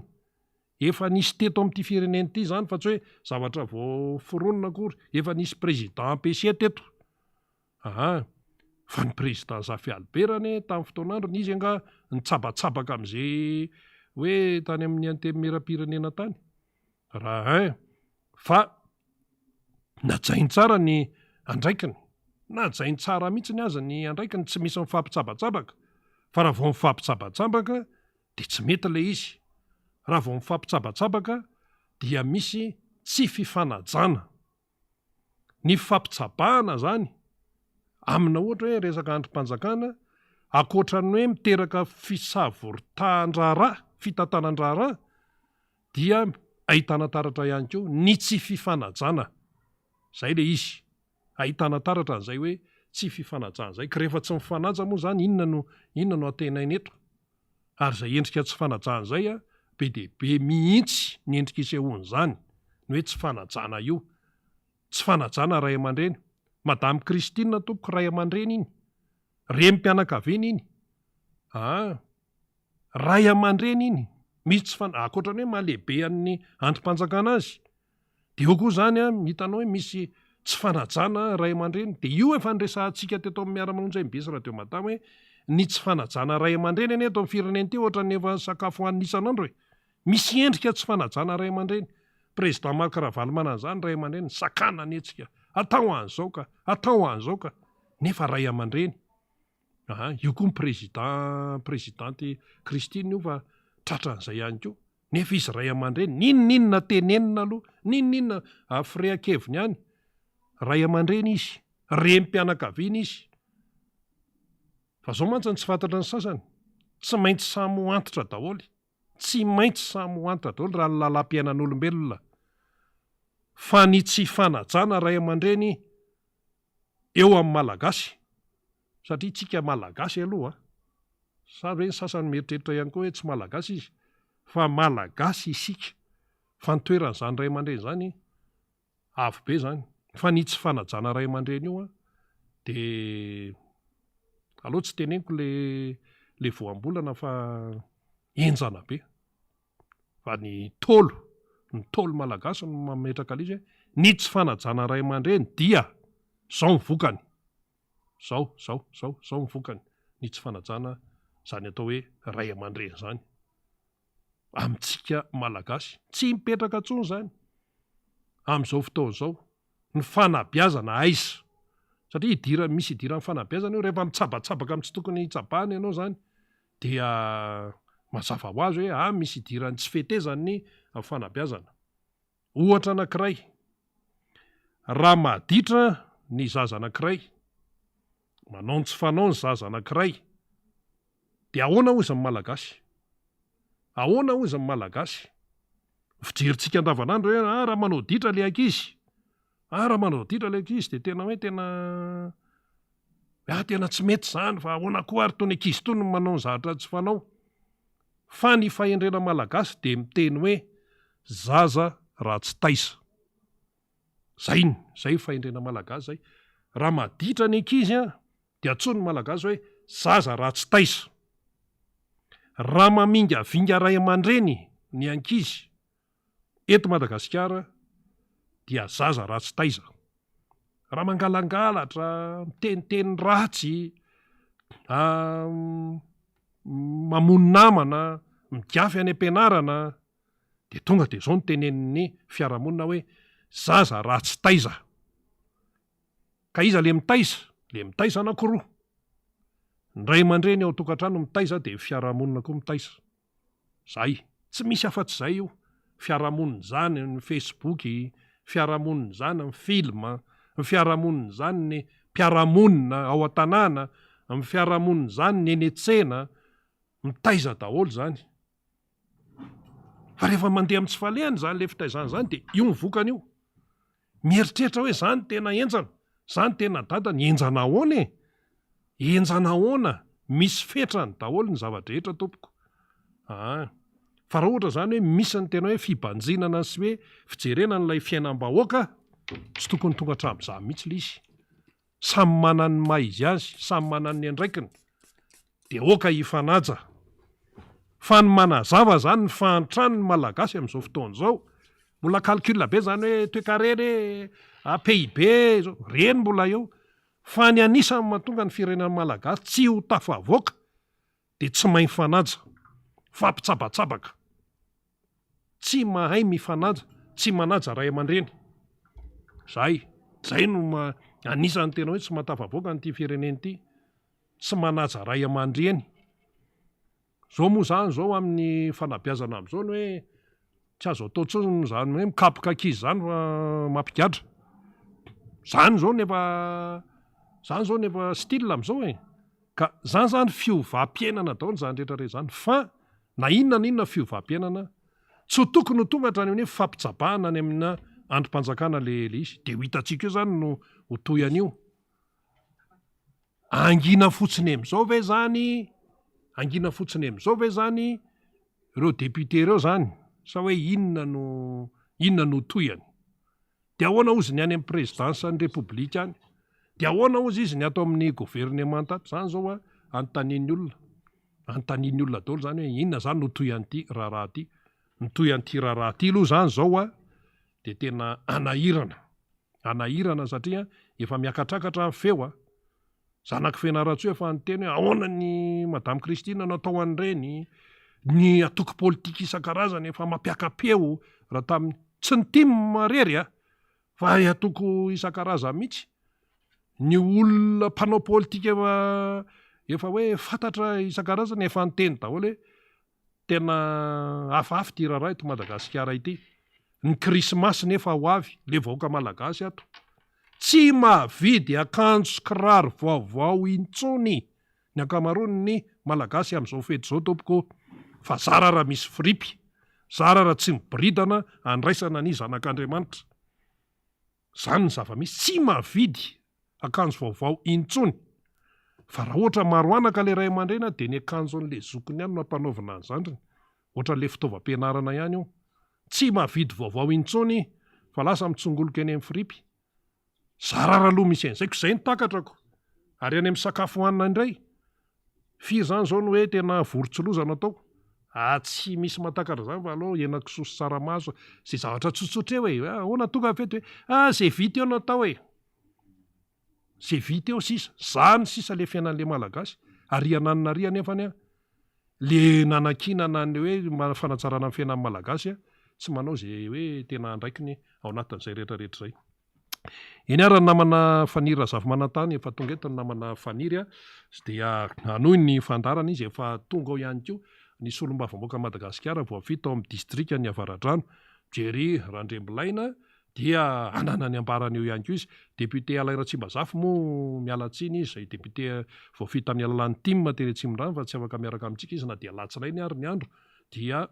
tsy maintsy ny tenano no misahana moa zany ny fanazava-kevitra isan-karazany, fa izy dia nanao terrain izy dikan'izany, mitsidika ny rehetrarehetra any izy satria le distrikana Atrimondrano koa ngeza be dadasika be, dia misy ny andraikitra amin'ny maha-député zany mijery ny zava-misy any rehetrarehetra any eo amin'ny distrikana Atrimondrano. Dia any ny député Alain Ratsimazafy. Miarabanao namana Faniry, ndao ary zatsisy. Eny ary dia dona kely aloha rina io enao io tamin'ny faran'ny herinandro teo samy reraka dia reraka mihitsy satria rina no nitazona micro ny fitantarana baolina izy zoko be rehefa Rakotomaro, dia efa hitantsika mivokatra nitranga teo moa zany dia Portugal nitsana, dia tafiakatra Maroka, dia Croatie koa tafiakatra, mahafinaritra daholo nody Brésil, Argentine ihany koa tafiakatra, dia Frantsay koa tafakatra, fandehan-javatra rehetra Frantsay fa sasairina kely dia anaovana kopakopa-tana ny député Rastany aloha zany satria izy naka Angleterre. Dia mino fa tsy malahelo député Rastany aloha zany fa baolina kitra io raraka ny Angleterre teo amin'ny ampaefadalana dia manasadalana manomboka rapito zany tsika rina dia fiaraka amin'ny mpakafy baolina kitra indray miaraka amin'irety solombavambahoaka antsika reto izay mpanohana mahafinaritra be mihitsiny izay ao anatin'ny fitantarana baolina. Rapitso amin'ny folo oral nisy in'izay hoe Maroka sy Fransa, dia amin'ny alarobia i Croatie sy Argentine, dia itoy any amin'ny fedy toerana larina fahatelo zany dia mandeha amin'ny lahady izao zany ny famaranana ny tompon'aka eran-tany. Ny niko nampidirina meloha zany satria fantatsika hatrany fa manana an'izay programme zay ny eto anivon'ny MBS zany, dia anaova kopakopa-tany hoy député Rastany izay tena efa ampijery baolina mitety an'izao tontolo izao, sady mpanao baolina mihitsy izy fa ary nakafy ny député Bogostody no tavavoakany satria ny azy Argentine na Brésil raraka, fa ny député Rastany taty amin'ny Angleterre zany somary nandringa kely, député Feno aty amin'ny Frantsa aty zany dia hiady tsara ny baolina mbola ao tsara zany rehetrarehetra zany miaraka amintsika daholo zany dia isaorana ireo solombavambahoaka antsika ireo. Ho avy eo député Jerry Randrembolaina rehefa avy eo fa mbola mandamindamina kely ny avy hatrany dia anaovako ny fiarabana aloha zany ankoatra ny teknisianina miaraka amintsika rehetrarehetra izay marobe izy ao ambadika ao ny eto atoerana, ny any amin'ny faritra rehetrarehetra any, ny any amin'ny radio Mada, dia tonga dia ny filoha Marc-Ravalomanana satria ny filoha Marc-Ravalomanana dia mankalaza ny tsingeritaona izay nahaterahany rehefa 12 Desambra tahaka izao, de tonga de fatatsika avy atrany fa fetiny filoha marikaravalmanana zany de manolotra ny fiarabana ho amin'ny filoha marikaravalmanana sy ny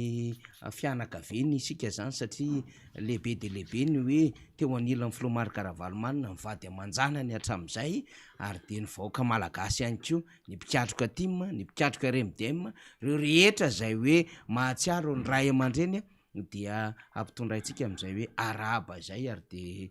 firaritsoa amin'ny filoha marikaravalmanana ho lahavandro iaina na vita tsakany sy andavan'ireo rehetra fanamby zay nokasaina ho an'ity firenena ity raha ny vaovao fantatra am'izao horetenenantsika izao dia ny fianaratsoa ny filoha marikaravalmanana ary dia hisy ny fankalazana zay tsingeritaonan'izay efa tamin'ny farany herinandro teo izy ny tamin'ny fianaratsoa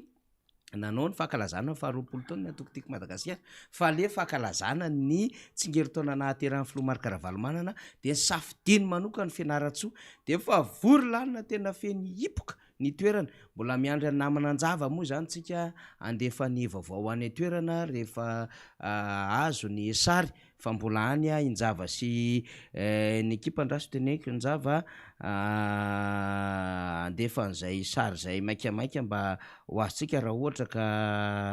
afaka mandefa an'izay satria de zava-dehibe ny azontsika an'izany de efa vory lanina ny vahoaka amin'ny fianaratsoa ao anatin'izay fankalazana ny tsingeritaona ny filoha marikaravalmanana zay de efa ao ihany ko ny fiaraha-misakafo de misy ny famonoanombo zany zava-dehibe ho amin'ny malagasy le hoe tsy hanika avoky fa voninahitry fanomezana ary zava-dehibe amin'ny malagasy koa le hoe nofokena mitapy-havanana de arabaina soa anareo an'ny fianaratsoa zany miaraka amin'ny filoha marikaravalmanana ao anatin'ny fankalazana an'izay hoe tsingeritaona naterahan'izay fa de manaova fety aby efa tonga any ray aman-drenitsika zany de efa vorylanina izy ao ho anareo zany zay mare mivatana am'izao fandarana zao de anontany io ihany aiza le fandaram-potoana mba hahafahantsika zany mamonjy an'izay hoe fiaraha-mikorana miaraka amin'ny filoha marikaravalmanana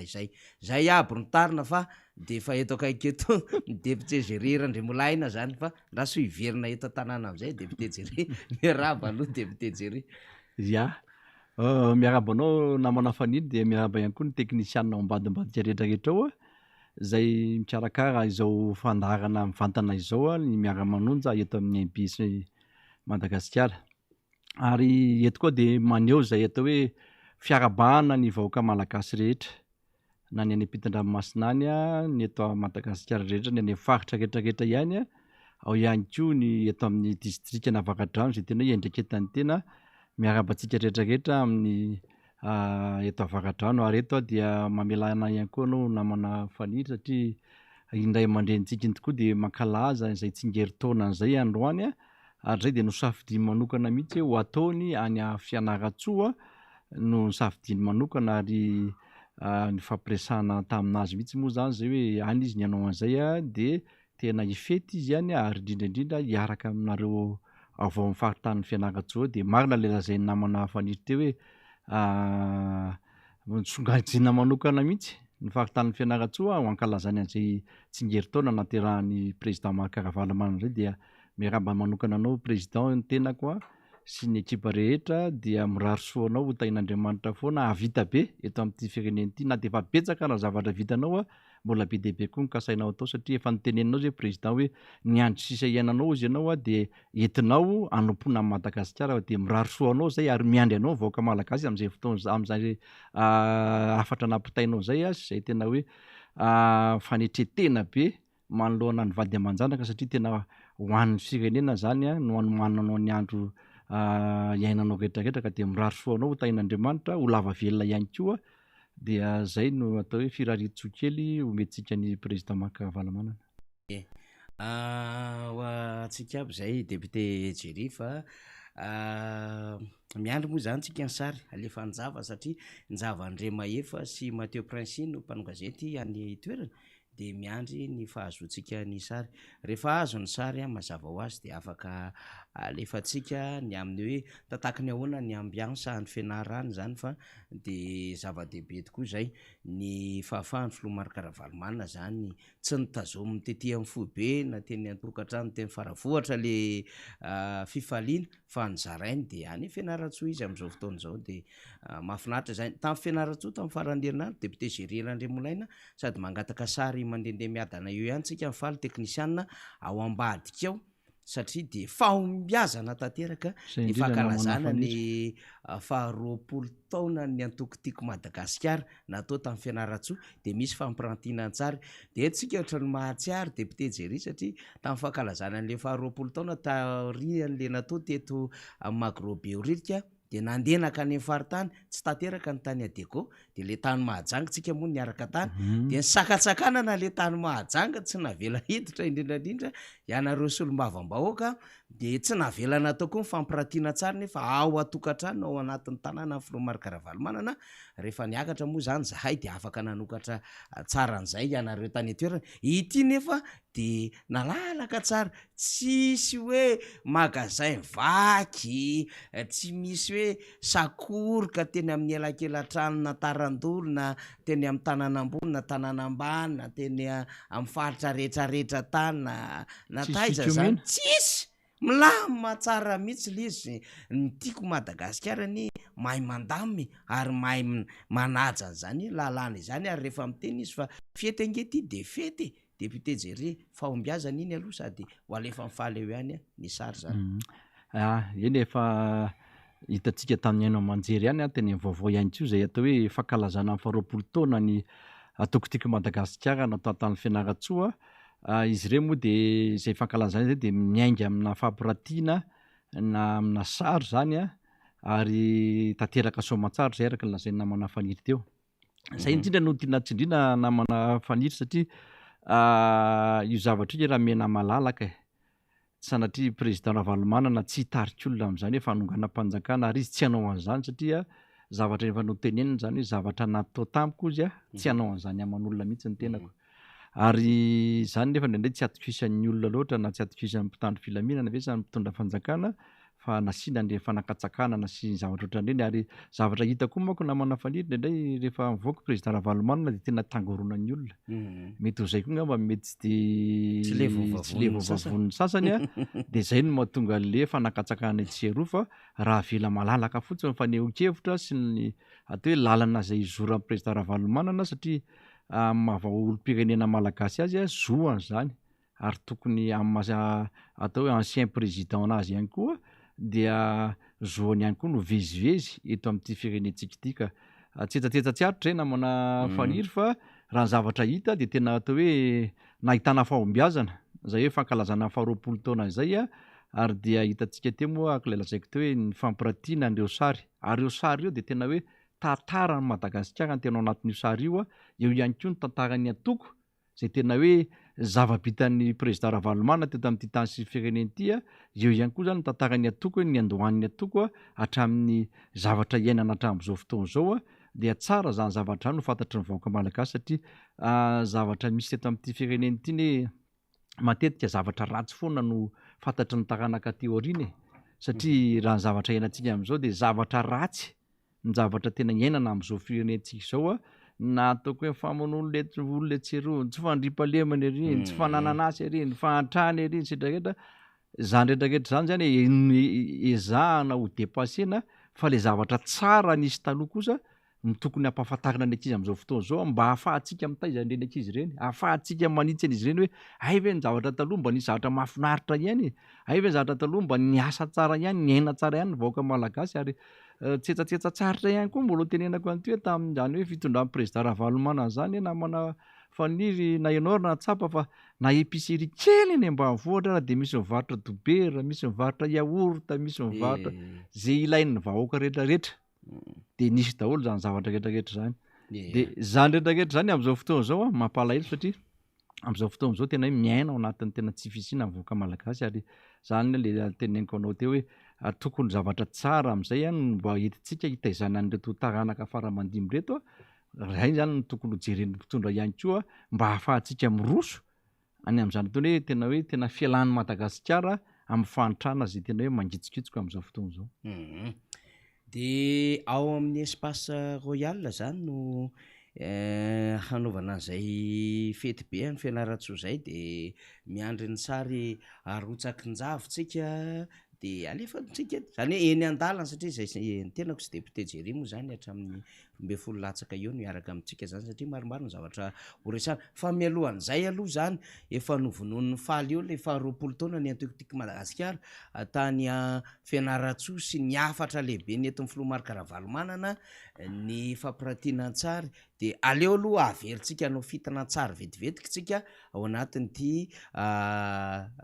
fandrakofana ny fidinana tany an-toerana nataon'ny mpanao gazety ny Njavandriamahefa sy Mathieu Prince ity de manao commentaire suivant zay za miaraka amin'ny député Jerry rehefa avy eo ndao arafaly.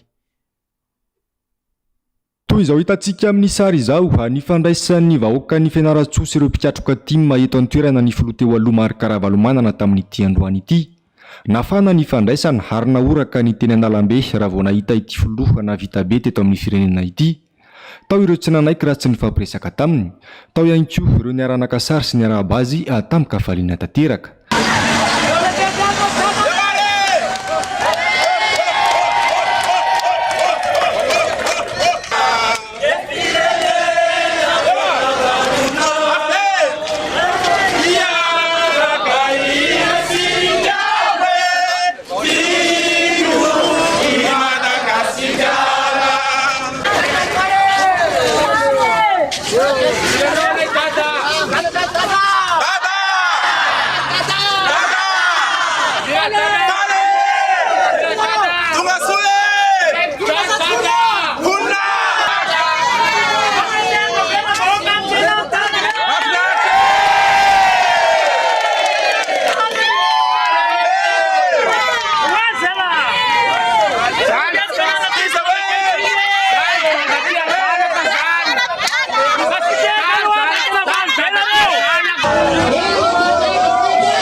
Nazava ny afatra nataon'ny filoha Marc Ravalomanana nandritra ny tafa nataony tamin'ireo mpikatroka tima marobe teto Fianaratsoa. Mahantra loatra ny malagasy hoy izy ary fa diranovana tanteraka amin'ny lafiny rehetra mihitsy ka mila fanarenana faran'izay aingana izany. Tsy vita ny vava fotsiny anefa izany fa mila ny firaisan-kinana rehetra. Jereo tsara ny fahorianareo amin'izao fotoana izao. Nareo mijery io, nareo mitsikilikola io. Fa raha tsy mitandrintsika mbola 10 enina izao fahorian'ny vahoaka malagasy. Tsy mbola nisy ny dila mihitsy ny zarina ny teneniko gaga mihitsy rehefa ahoana matonga ny président satria za tsy rery manao ny zarina resahako amin'ny olona io fa misy mameza ho aby ny donné farany eno tsara ny vokany aloha eo fitavozavozana sy ny tsy fahalalana mihitsy hoe mitatana firenena zany tsy azo sangisangina tsy azo atao otrotry zany tsy azo atao copie-coller avy ity zany fa enao tsy maintsy manray tanteraka ny responsabilité anao. Tsy maintsy raisina ny responsabilité anao mafilohanao na député anao de faharoa satria ve hoe ianareo mieritreritra fa reo vahoaka reo tsy miteny reo de tsy aninony reo maninony reo rehefa tsy mihinan-kanina. Raha tsy mitandrina tsika, raha tsy mijery sika, raha tsy mamatatra tsara ny zava-misy tsika de hoe zay efa leo politika de jereo ngely izy amin'izao fotoana izao fa antrano miteny tsotra fotsiny hoe mila manaraka tsara ny fiainana ara-politika sika. De dradradradrao fotony hoe ny anaranay io fividiana hoe misy angalatra hitantsika eo fa ianareo mangalatra fa raha tena sa tsara malagasy hoe voalohany indrindra mahasahanareo tsy hijaly fa dira novonotry zao tsony zahay fa te hiala amin'ity fahasairana an'ity aza mieritreritra nareo fa hoe maika anao président tsy maika tena milaza koa anefany fa manana vahaolana tanteraka analalana zao vahoaka zao am'izao fahantrana mahazo azy zao tena mahonena mampalahelo firaisankinatsika rehetra tsy anavahana foko tsy anavahana firazana io tsy anavahana politika io fa tokony rahina tsara daholo aloha hoe te hiala am'izao fahasairana zao zay atraizany anaovantsika azy ny tena zavatra maika tena maika ataontsika zany firaisankina tsy mifanaratsy mihitsiny na mifanenjika. nanamafy ny fanambarana efa nataony momba ny tsy fahatomombanana maro eo amin'ny lafi ny fikarakarana ny fifidianana amin'izao fotoana izao ihany koa ny filomarika Karavalomanana. Nambarany fa mila mailo isika amin'ny fangalaram-bato sy ny osoka maro samihafa mety atao ny fitondrana. Tsika avy amin'ny taona iny anao fifidianana sa tsy anao fifidianana araka voalazany lalam-pandrenina sy ny lalàna velona misy ato amin'ity firenena ity. Zay ny fanontaniana pelaka. Raha ohatra tsika anao fifidianana malaiky nareo hoe misy fifidianana 2023 dia anaja tsara ny constitution sy ny lalàna velona misy tsika. Noho izany maninona hatramin'izao ny senia zay mikirakira sy mandamina ny fifidianana zay ho atao. Tsy milaza n'le tety andro dia niresaka tamiko senia, za miresaka amin'olona rehetra. Onona ary senia, ianareo mihitsy ve tsy nandefa ny tety andro mpifidianana nakany amin'ny gouvernemanta sa ny gouvernemanta mihitsy tsy tia halala dia tsy namenareo vola fa tsy 44 milliard 45 milliard tsisy dika mihitsy zany. Ary inaby le fifidianana karazana fifidianana ho atao amin'ny heritaona. Tsy tao-tsainay zany président fa nareo ve hoa ahoana tsy manana le capacité anaovana azy. Zany nareo dia nizao dia efa miala ihany koa. Dia nanontany ray onona ary senia mba afiry nisany vitanareo amin'ity le réforme totale ity loza vo 37% président ozy izy. Zany hoe eo amin'ny 5 millions zay fotsiny nipidy 5 millions 300 000 zay ozy nita maximum. Dia hoanao any hevitrareo mihevitra zay ozy izy ho itarina hatra amin'ny 31 janvier izy io nga zany ho azo atao. Fa mihinana nataonareo fokely ohatran'io le izy. Zao zao ny tena manahirana président fa tsy ho trafy ty zavatra ty. Tanareo zany tsy azo andrakandramana natao anjoanjo ny fiainam-pirenena. So koa misy mieritreritra any ambady any hoe nda hitarina indray fe-potoana esan'ny filoham-pirenena na hitarina fe-potoana esan'ny ben'ny tanàna. Zavatra hafa mihitsy indray zany. Mandika ny lalam-panondrenana zany ary manitsakitsaka ny lalàna velona misy ato amin'ity firenena ity hoe isaky ny 5 taona tsy maintsy manao fifidianana zay filoham-pirenena. Dia isaky ny 4 taona tsy maintsy manao fifidianana zay ho an'ny ben'ny tanàna sy ny mpanolontsaina. Ary isaky ny 9 taona ho an'ny sénateur. Arak'izany anosokafana tamin'ny fomba ofisialy androany ny fankalazana ny 20 taona ny antokotiko Madagasikara ho an'ny faritany ny Fianaratsoa. Natomboka tamin'ny fitompivavahana fohy ny fankalazana ary toy ny efa natao tany amin'ny faritra hafa dia nisy ny fampiratinan-tsary ireo zava-bita ny filomarika Karavalomanana ary ny antokotima nandritra izay 20 taona nijoron'ny antoko izay. Ny filomarika Karavalomanana sy ny politika timma mihitsy nilantsaka-tsehatra nampahafantatra ireo tanora marobe teto Fianaratsoa ireo zava-bita ny filomarika Karavalomanana. Ya dia misaotra ny falitsika dia makasitraka ny zavandremaefa ihany koa nandrakotra ny sary sy ny feo zany any Fianaratsoa miaradia amin'ny filomarika Karavalomanana.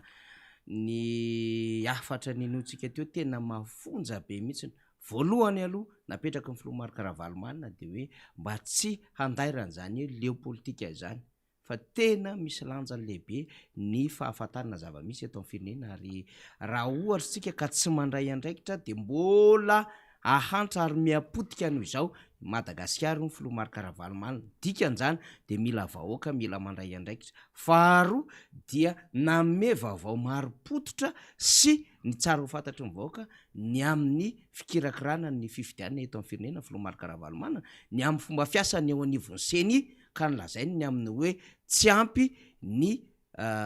vola iasan'ny senia ary miaika an'izany ny eo anivon'ny senia. Faharoa dia tsy mbola misy ny tety androm-pifidianana ho an'ny fifidianana 324 nefa dia efa tokony hivoaka zany heritaona mialohan'ny fifidianana ary efa fantatra fa isaky ny 5 taona dia isy fifidianana filoham-pirenena ary misy ihany koa fifidianana kominaly tokony hifanaraka amin'izay. Fa tsika moa dia miresaka fifidianana filoham-pirenena. Ary fahatelo dia ny amin'ny hoe tsy mbola mahafa-po ny asa satria ny 730 isan-jato ny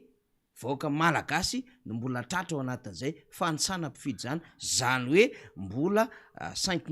300 000 électeurs mbola voaisa kanefa mitapitra amin'ity farany volana 31 décembre ity izany fanisana mpifidy zany. Député Zerenandremolaina sady afatra lehibe ny fahafantaram-baovao ho an'ny vahoaka amin'ny Fianaratsoa manamafiny zay efa nresahany filohatra am'izay ny aya momba ny fifidianana ho avy sy ny zava-misy iaina firenena député Gerera Ndrembolainy. Ya miteny ho azy ny sary nanaraka azy tsara totsika fanampiana fotsiny ngamba no ataoko eto satria raha ny afatra napetraka président de tena hoe mila zany tsika miatrika fifidianana amin'ny herintaona ary eto tiako amafisina namana faniry hoe ny atokoteko Madagasikara de tsy manjara ny olona mihitsy hoe tsy irotsaka anaty lisy mpifidianana na tsy sokatra anaty lisy mpifidianana fa tena manetana ny vahoaka malagasy tsy akanavaka hiditra anaty lisy mpifidianana zay satria tsy maintsy hisy ny fifidianana na ahoana na roviana de izany indrindra no anisan'ny mametra-panontaniana am'izao fotoana zao namana faniry satria tena hoe am'izao fotoana atao hoe itenenantsika sy atao mianatra manonjy eto zao na atao hoe herintaona mialohan'ny fifidianana efa tsara mba mipetraka zay tetiandro mpifidianana zay. Inona ny antony? Ilaina fantarin'ny olom-pirenena tsirairay io calendrier io tetiandro ny antony mba ahafahan'ireo olona rehetrarehetra miomana na ny olom-pirenena tsotra na reo zay ho kandida ihany koa mba mahafantatra mba ahafahan'izy ireo mandamina sy mandrindra ny programa zay hoentiny. Zay moa tsy anjarantsika fa famelomana lakiloatra le tsika tokony mba avoaka amin'ny fanjakana marina zay tetiandro ray mba ahafahan'ny ny olona miomana zany am'izay fifidianana ho atrehana zay na fifidianana be ny tanàna io na fifidianana filoham-pirenena io efa tsara ho fantatra zany zavatra zany am'izao vanim-potoana zay atao hoe iresahantsika zao zany. Manaraka zany namana faniry dia reny afatra napitan'ny président reny dia any amin'ny olona tokony antefany no tokony handray an'ireny zavatra ireny satria mila mahafantatra daholo ny olona rehetrarehetra ary mila mandray ndraikiny any am'izay toerana rehetrarehetra nametrahana an'izy ireny ka tsara ihany zany ny seni manao fanambarana na inona zavatra miseho satria raha ny zavatra lazainy seni de hoe raha ny volana amena anazy na teti-bolana amena anazy de tsy ampy hanomana fifidianana. Anizy ary zany tokony ameno an'le izy isy marina ve fifidianana namana faniry satria izy mampiahan rehetrarehetra raha zavatra zany satria raha ny lalam-panorenana mihitsy de tena araka lazain'ny président Marc Ravalomanana teo de tena mametra ny hoe isaky ny 5 taona no tokony hisy fifidianana filoham-pirenena, isaky ny 9 taona no tokony hisy fifidianana be ny tanàna. Zany rehetrarehetra zany mifanaraka amin'ny lalam-panorenana ve zany ny zavatra mety ho atrehantsika atao atsy ho ataontsika dia zay no atao hoe fanontaniana mipetraka am'izay tokony antefany namana faniry. Miezaka ny androtsaka ny sary moa tsika député Gerera Ndrembolainy satria raha ny vaovao fantatra zany am'izao fotoana izao de efa higadina ao amin'ny espace royal zany ny filoha Marc Ravalomanana ao anatin'izay fankalazana ny tsingeritaona nahateran'izay de efa misy sary tonga hitantsika zao zany any Fianarantsoa tena fety be any Fianarantsoa atsika mpanaraka de arabaina zany ny vahoaka ny Fianarantsoa bobaka de tena bobaka mihitsy isaky ny kion-dalana zay miandry ny fahatongavan'ny tsy mitoma matamy tomobily leo namana faniry tsy mena vola ihany koa reo fa tena tonga amin'ampony fotsiny ary tena tonga anarika an'izay fankalazana zay. Mbola mandrotsaka ihany afaly de vetivety kely fotsiny alefako amin'ny faly io le satria mahazo ny sary koa tsika avy any amin'ny namananjava any toerana zany ny tsara ho mariana zany de amin'ny hoe le fiandrasan'ilay vahoaka ny filoha Marc Ravalomanana any amin'ny distrika sy ny faritra rehetra zany zava-dehibe député Gerera satria efa mitady vahaolana le vahoaka malagasy marary loatra le vahoaka malagasy ary fotoana hitadiavan'ny ray aman-dreny zao de mahita ray aman-dreny le vahoaka malagasy zany ela ny andrasana koa le vahoaka malagasy hoe roviana ahoana amin'ny fomba inona ny andalova ny filoha Marc Ravalomanana de mandalo ny filoha Marc Ravalomanana de raisin'izy ireo tena ho zava-dehibe mihitsy zany de izay le hoe telefônina totsofina fotsiny le izy ny amin'ny hoe eto président Marc Ravalomanana de akalaza ny tsingeritaona ary tsy raha ohatra ny distrika 720 ao anatin'ny tsingeritaona ray ao anatin'ny herintaona tia ny président andehanana daholo zay kanefa de tamin'ny heritrona tsaroantsika tsara mihitsy tany Toliara fa ny sakanana ny tany Toliara sakanana tsy hanao anniversaire président tanontolo ary ny loza ary taoarinany zay hoe fankalazana ny tsingeritaona zay voasakana zay ary nanapoahany fanjakana niaraka ampitandro filaminana mihitsiny ny lacrimogène zany dia nisy zava-doza nitranga taorinan'zay satria de nisy nitifitra ny vadiny filoha levitry ny antokotiko Madagasikara faritany Toliara mampalahelo le trangan-javatra tam'ity zany vao mba afaka ny anao fety mba hoe ara-dalàna malaladalaka ihany de isaorana zany na tsy zany kosa aloha zany reo mba hoe mitandro ny filaminana ho atoela satria zany angeny ny andraikitry mpitandro ny filaminana député Jery hitandro ny filaminana de mandrotsaka ny saritsika rehefa avy eo zany arak'izay ahazotsika zay fa de mahafaly aloha no mahita an'izay tena ivadika zavatra afitsika fa rehefa avy eo mitsaingitsaingika eo ihany tsika satria misy sary be tabe eo député Jery Randriamolaina fa nitranga zay andrasan'ny besiny mariny ko satria efa niandriandry ny amin'ny hevitrao ny vahoaka zay ianao moa anisan'ny solomamboaka na varadrano napetraka iny le vato fototra ny autoroute raha ny vaovao fantatra de nahazo fanasana ianao fa tsy tonga tany toerana de eo député anazava ny anton'izay tamin'ny fametrahana vato fototra tam'le vahoaka be ny tome tamin'ny herin'ny sabotsy iny teny talata amin'ny volon'ondry mbola anatiny district na varadrano talata amin'ny volon'ondry fa betsaka kay ny adevitra mandeha député Jery momba ity autoroute rehefa vita le fihetsiketsehana iny moa zany efa zary mampime le mpitondra fanjakana raha tsy manao an'iny izy tsy azo ny ainy le lasa aloha zany le nazy ny sarety mialohan'ny omby raha ny tokony hoe omby mialohan'ny sarety de mivoaka tsikelikely zao lay fahasorenan'ny olona lay zava-miafiny lay fananganana nyty lalambe migodanana autoroute ity dia victime am'izany voalohany am'izany no vahoaka na varadrano député Jery Randriamolaina. Ya marina tokoa zany namana faniry ny tenako dia tena hoe nahazo fanasana fa ny antony tsy ny natongavana teny teo moa zany ny anankiray hoe efa maro talohan'ireny fotoan'ireny no atao hoe fitarainana azo satria maro ireo olona ireo no ahoana député taninay ho anaovana lalana anaovana autoroute nefa hatramin'izao zay mbola tsy misitraka an'le atao hoe vola zay mety ho tambiny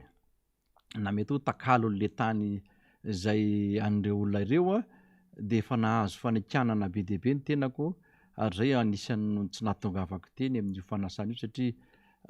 ohatry ny anahirana na hoe tsy vita milamina tsara momba an'ireny vahoaka reny de ny tena ny andeha hijoro sy andeha ohatrany hoe anaky zavatra mety misy zay atao mahasorena ny vahoaka tiana manamarika eto fa niady de tena hoe vahoaka amin'ny patronko ary amin'ny mahasolombavambahoaka anazy zay de miezaka foana hoe inona ny mahasoan'le vahoaka tsy sakana ny tenako amin'ny hoe fanaovana ny autoroute na ny lalambe mikodana tsy sakana satria mety ho fampandrosoana zany zavatra zany fa kosa azafady tena hoe mba tokony jeren'ny fanjakana aloha reo olona zay atao hoe mpamboly eny amin'ireny toerana zay tena hoe tsy maintsy ho anaovana an'izay lalàn'izay ary misy fitarainana mbola ho alefa namana teknisianina moa sary fa tsy hoe zany andeha hitabatabo eto amin'ny zavatra mety tsy marina na zavatra mety tsy misy fa misy sary mihitsy no atao hoe alefeo vokatr' zay fitaraina an'ireo vahoaka ireo de mingavy any namana angamba mba alefa le sary raha volona le sary le teny talata amin'ny volon'ondry io dia maraka mijery kely an'izay aloha tsika de avy eo indray tsika manohy le resaka tokony ho atao eto tsy haiko namana falina fa vonona le sary tonga de mba alefa kely ngamba azafady tampotanety no nolazaina anay tanimbary sy tany lemaka no drongisin'ny fanjakana rehefa natomboka ilay asa io no nambaran'ireo mponina ato amin'ny fokotany Anovibe isan'ny voakasiky ny lalambe mikodana na ny voarapida vao nametrahana vato fototra ny vatelo ny volana Desambra lasa teo tsy tanimbary no nanaovanay sonihy fa tanety ho hiatrany ireo mponina de tany atapo tendrombohitra tany izy io no nampahafantarina hoe any zany ny lalana andahanany tamin'ny volana May io zany no tonga amin'ny volana Août nisy fampahafantarina faharoa indray fa hoe tsy mandalo any indray izy zany fa aty atsahaty indray izy zany de amin'izao fotoana izao manomboka zany le asa de tonga de nitambarina rehetrarehetra no sara manontolo zany nototofana anaovana an'le autoroute zany tsy nisy fampahafantarina taty aminay tatsaha fa to avy hatrany de tonga de nanomboka fotsiny ny asa ny tambarina rehetrarehetra any zany losary amanontolo zao tonga de lalana tsisy tambaritsony any zany hoe efa manomboka mitrongy atao kaikely ato zany zao ry zareo tsy maintsy ikasika an'ity tsisy vary atenaina tso mihitsy zany amin'ity le fiainanay zany mila mandeha zay mbola velona mihinan-kanina le kibo tsy mba lamosina ny tsinay tsy mba vaty le fianaran'ny mpianatra zany tokony tafita ambonimbony kokoa zahay aty fa na de ambanivohitra raha tia mianatra ny olona aty fa tsy de hoe hijanona ho bady foana fa manomboka mikitika teo tsisy vary atenaina efa voavolo io tambarika io hitototra tsy hoela zany zao izy io de veloma artina tanjo zany azy misy partia etsy de aiza akoroa lehibe tena ny ain'ny fianakaviako mihitsy sakafo fa lasala amina raha fampandrosoana mohitsy tsisy problema fa atao tearombo ririnina le fiainana nareo mpitondra fanjakana rehetrarehetra samy mba mijery ny etaetanay vahoaka tambanivohitra satria potika no avy ny taranakay zahay izao zao ny efa mpandova ao amin'ny taranaka 5 de hoaiza ny zanakay zany satria zanakay mbola kely mbola classe de primaire ny zanakay mandrapatonga zany efa tsisy tambaritsony ny zanakay zao na ny omby sy ny sarety ary tsy maintsy amidy satria tsisy ilaina ny rentsony tsisy marina ve zany vahoaka tsy maintsy amidy amatsina ny ty fahavaratra miditra zao décembre zao jusqu'à février zao ny fambolena totovana ny vary efa 3 zao ny kilao vary inona zany no hoaninay mandritra ty fahavara be ty hoaiza zao zany zay de efa manomboka manangona hoe inona no hoaninay raha tonga ny olona mampakatra vary amin'ny fararano afaka efa bolana zay inana inona ny fanarahana de hoe fahinon'ny vahoaka ty de hoe any etapitendrombohitra zavatra io no atao efa mivadika foana le zavatra farany ty amin'le toerana ambolena sy ty amin'ny tambarim-bahoaka no ny fatraran'le izy fa mivadika amin'ny fanekenana zareo ao ambany eo zany zao misy tranona mpanan-karena tafiditra tao anatin'le lalana tamin'ny voalohany le piqué tafiditra le trano asa raha hoe tonga tany ampotsofon'le tompon'le tany anga le hoe tafiditra ao ny tranonareo afaka ndray andro sa tsy ndray andro akory mikisaka lizy nakary amin'le tanin'olona ty zany zao ketsa ny olona zao nanana eritreritra le tompon'ity tany ty hoe mbola afaka no hijinja vary amin'ity taona ty kanefa raha tokony nakany le izy de nyzarainy zareo sady lasa misy makaty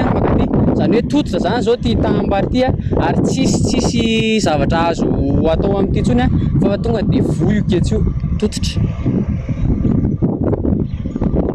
tsy mbola nisy ny fifanarahana mazava amin'ny fanonerana ny tanin'izy ireo nilaza iretim-poniny fa nanany tena azo fandraisam-pitenenana nandritra ny fametrana ny vaty fototra iny saingy tsy navela iteny hoy nambaran'izy ireo miankina amin'ny antsotataratasy fanamarinany fa azy ireo ny tandry no azahoany ny fanjakana malome ny fanonerana tsy ny rehetra nefa no manana antsotataratasy ara-dalàna iaraha malala fa aty ambany vohitra efa ampolo taonany maro izy ireo no nanajary sy ny velona teo misy aza efa taranaka 5 no monina eto nambara tamin'ireo mponina moa tamin'ny herin'ny androany fa ho amoraina ho azy ireo ny fikarakarana ny antsotataratasy taniny eny amin'ny biro-panjakana tsy izany mihitsy anefa no zava-misy ny taninay aty de mbola lova amin'ny tatabe anay de nefa ny ary zareo zao ny domena zany zao mbola takina zany zao ny acte de notoriété rehetrarehetra amin'ny mpandova zany asa zany misy atanatohatra firy zany le mpandova ao de ny tombam-pananana zany natao tsy vitanay zany re tompoko na de ho amidinay daholo raha fananay raha manontolo tsy havita tombam-pananana zany zay aiza na avitanay an'zany kinona moa zany tsy de rehefa tsy vita zany le taratasy zany de veromonka zany le vidin'le taninay zany mba tsy olo amin'ny fanjakana le izy zany atao mazava tsara raha le fitsipy-dalao mba tena hoe tena araka le tena namana teo hoe ho voahonitra araka ny tokony ho izy io zavatra io mba tsy asarotiny rehefa tonga président Rajoelina tamin'ny 3 décembre indray milaza indray izy hoe afaka ray volana ozy de mivoaka ny vola teo amin'ny kabary zany tsy fantatro na io vola afaka ray volana io ve vola tena tonga de le vidin'le tany iainanay satria zao anatin'ny fanetsana afaka 3 volana efa bolana miakatra ny vary mahavonjy anay ve zany zavatra zany raha hoe afaka ray volana ivoaka le vola tokony efa fatany voalohany ene zany zao io numéro an'ireo tany zay lalovana io izy miara-miasa amin'ny domaine izy ao anatina fitondrana izy tokony hafantatra an'izany izy hoe reto numéro tany rehetrarehetra de voakasika an'io de ampanatsoina fotsiny zany ny olona mpandovan'ireo de tsotra kely hoe ino nefa ino ny trajet de ino de toa de hitanao hoe mandalo eto aminao io tany io de nifiry numéro an'io de jereo an'le sary tany fotsiny io avy eo fa l'izy manko hoe afindra ara-le teny raha latato afindrafindra zareo le piqué ohatra mbola tsura mihitsy ve zany zareo am'le lalana hoe mbola tsapatsapa fotsiny zany le zavatra atao hoe tokony hoadovarotra atao amin'ny commune raha ohatra hoe tena tokony ho izy i président tonga taty iny zany zao tokony hoe ny fampiresaka mivatana aminay mihitsy ohatra zao ny vidin'ny tany omenareo tompony tany nefa moa tsisy resaka an'izany fa de ohatra fampafatarana fotsiny zay moa zany mijoro teo jorotery zany zay zao de mialatsiny ohatra misy député zany tonga teo zany moa avy any Antananarivo nitaona olona nakatikatra raha ataony koa teny hoe tamin'ny fanokafana teo zavatra olona tsy avy aty ny akabetsahany fa olona tomobile avy any ivelany avy any tonga teo le député anankiray de ozy le député anankiray misakisanareo rehefa tsy hitehaka mitemy président moa zany de tsy mitehaka le olona de misakisanareo rehefa tsy hitehaka fa mba inareo itefa anay de zay moa zany nanambara hoe zay ny tompo tanàna ka nareo sy tsy mitehaka ko na tompo tanàna ary nareo. Fianakaviana 500 no voakasiky ny fahapoteam-piainana noho ny fanotofana ny tanimbarin'izy ireo. Velo tena ny volovary eto, miravoravo-tanana ireo mponina raha ny fanazavana satria tsy fantatr'izy ireo izay hiafarany ary ny onitra omen'ny fanjakany fantany fa tsy ahavita ny fameloman-tenany izay azo avy amin'ny tanin'izy ireo. Mazava tsara ny député Géry Randriambolaina fitaraina am-ponina zany hoe tsika zany tsy hoe manentsika be fatany fa tamin'ny herin'ny alatsinaintsika de niteny mihitsy ny amin'ny hoe reny olona tonga tany reny nge de olona vaty amin'ny toerana hafa vaty Antananarivo no nentina tany de reny nasaina nitehaka reny nasaina miteny hoe mety aminay io fa rehefa miteny le olona ny fotony de reny nenotsika reny ny aya ahoana ny eritreretanao zany tanimboary voavina ketsa olona misahirana amin'ny fambolena no tonga de totofanao trongisinao tampoka zao tsy misy fampiomanana tsy misy hoe mba vaolana omenao azy ao anatin'izay de ahoana ny taonany ahoana ny vola kely mba tokony miditra aminy akatoko ny fety zao ary iny ny tsinjovana no avy reto mpitondra fanjakana reto manko tsy mpitondra fanjakana tsy tia tatsaha zay tsy mahay mamboly tsy mahay miary fa ny azy la importation mety amy fa tsy le exportation ary ny azy tsy mety am'le vahoaka mamokatra fa le olona mamokatra ny ivelana ny azy no apreveny any am'le anafatra vary avany aintsitsika Pakistan en Chine tsika kanefa na izany zany zava-misy any toerana iny député Géry Randriambolaina ao anatin'ny district Navaratrano. Tena maro zany namana fanitry satria tsika tsy anakena bebe fatany fotsiny fa kosa reny ny fitarainan'le vahoaka zay atao hoe tena eny am'le toerana zay anaovana an'io lalana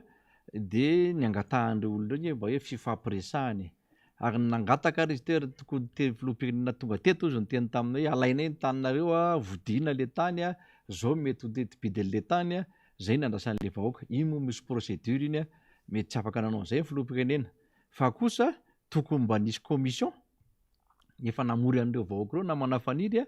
de izay no tokony fifampiresahana niaraka tamin'ny domaine mame valeur an'le tany miaraka ihany koa amin'ny aménagement de territoire de misy procédure mandeha de ao zany ny afahana mame ny mety hoe vola zay mety tokony vidin'ireo tanin'ireo olona satria raha lasa le tanin'le olona tsy voavolo vidin'le tany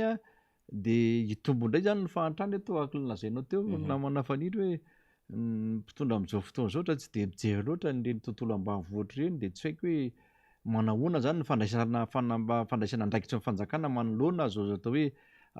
fitarainana reo vahoaka reo hita hoe ray aman-dreny olona mamelom-banaka daholo mamelom-bady daholo de tena hoe ny tontolo ambanivohitra raha tsika mahafantatra mihitsy fa tena hoe ifambolena sy fiompiana io no amelomany avady aman-janany amelomany ampianarany anzanany ihany koa de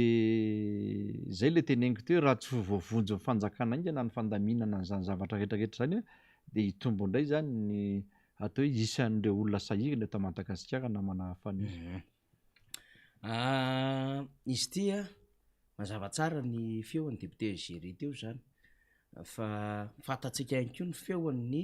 vahoaka eny talata ny volon'ondry tsisy olona misakana fahampandrosoana anie tsisy fa misy alahelo kosa raha ohatra ka tena fiarikarenany zao izy efa mahantra mahonena zara fa misy atao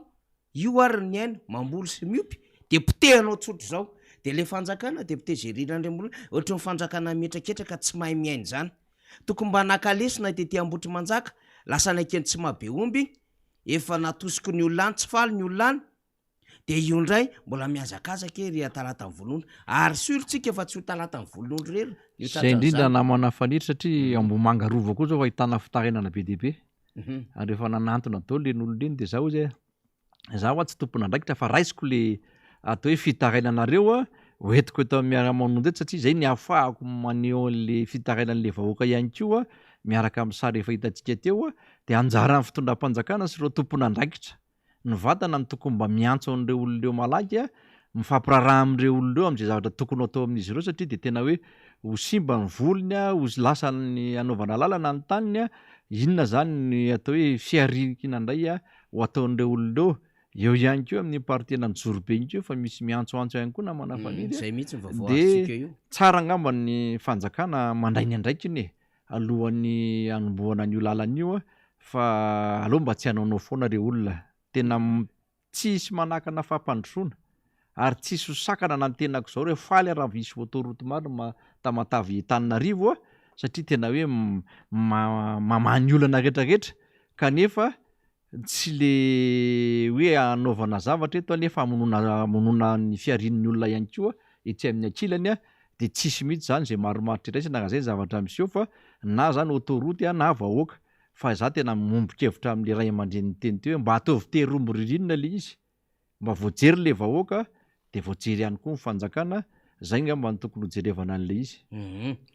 ny solombambaoaka ny Madagasikara Roland Ratsiraka zay ministry ny asa vavety teo aloha mikasika ity lalambe mikodana ity dia tsy vitany efa izy moa efa niteny taorina amin'ny fanambarany ny filoham-pirenena hoe anao autoroute de nisy an'le fanaovana soni de efa nanambarany avy koa député Roland Ratsiraka hoe zao ny procédure an'izany satria ministry ny asa vavety teo aloha ako ary zao nefa nieritreretana n'io lafin-javatra io satria nandalo tamin'ny masonay zany ary efa nidinianay tamin'ny fotoanandro na ministra azy fa tsy vitan'izay le izy député Gérirandrembola nitontona ny teny koa ane tamin'ilay fametrahana vato fotsy ary mbola nandeha teny koa ny député Roland Ratsiraka vao tamin'ny herinandro de aloha le enotsika le izy reny ny feon'ny vahoaka zay ny feon'ny solombambaoaka enitsika teo mandondondonao Ambomanga Rova ao ihany koa any Jorobe atalata ny volon'ondro reny efa rentsika reny fa hoenotsika indray ny hevitry ny solombambaoaka Roland Ratsiraka sy ny amin'ny hoe ahoana no ahafahana manao zavatra zay mbola tsy mandalo ny atana tohatry ny tena procédure zany na hoe fikarakarana tanteraka fa le oeraoera mo lasa aloha ny fanjakana ndondray ary taty afara zay vao fantatro ny tena antony ary tiako ambara amin'ny vahoaka malagasy ny anton'le izy de tsotra fomba famoana vola fotsiny le nanaovana an'le vato fototra fomba famoana vola 300 milliards d'ariary zay zany navoakan zareo alefa amin'ny entreprise ary olona ankaiky fitondrana miraitsy kombakomba amin'le entreprise ka za zany malahelo mahita ny zareo amin'le entreprise malagasy zay manana vola amin'ny fanjakana nanao asa tsy payena eo ihany koa nefa voalaza rehetra anatin'izany resaka tontolo fampianarana na ny jirama na inona tsy amena vola de maninona ty entreprise tia amena vola 300 milliards d'ariary donc zany fitaka io manambany vahoaka malagasy ny fanapa-kevitra ohatran'izany manambany orinasa madinika malagasy entreprise madinika reto efa mitako fikiritaona izy zay efa rotaona zay ingénieur de travaux publics io mafantatra tsara hoe ahoana ny fanaovana lalana tsy possible anaovana lalana io autoroute tsy possible tsisy étude zany tsy possible zany ary ny volan'ny zaroa dia takina ihany koa mba amena fa maninona omena le égyptiane satria ankaiky ny mpandrara miaraka amin'ny fitondrana azo ekena ve zany fa maninona le malagasy tsy latsaky ny zato ny entreprise malagasy manana vola amin'ny fanjakana mitentina eo amin'ny 40 milliards d'ariary efa misy 10 milliards angaonina amen'le fanjakana maninona reo tsy amena vola manambady manjanaka reo mampianatra zaza reo mpiasan'zareo amanarivony tokony misabo tena misakafo amin'ny tokony izy dia jerepotsy ka anisan'ny antony nanaovana an'le fitsipapitokisana io resaka lalana io ihany koa ary io ny anako ny tena farany maventy ka zako na mandeha na tsy mandeha ny fitsipapitokisana diso problemako zany fa ny olana fotsiny tokony miala ny ministre ny vola fitantanam-bola satria mamoaka vola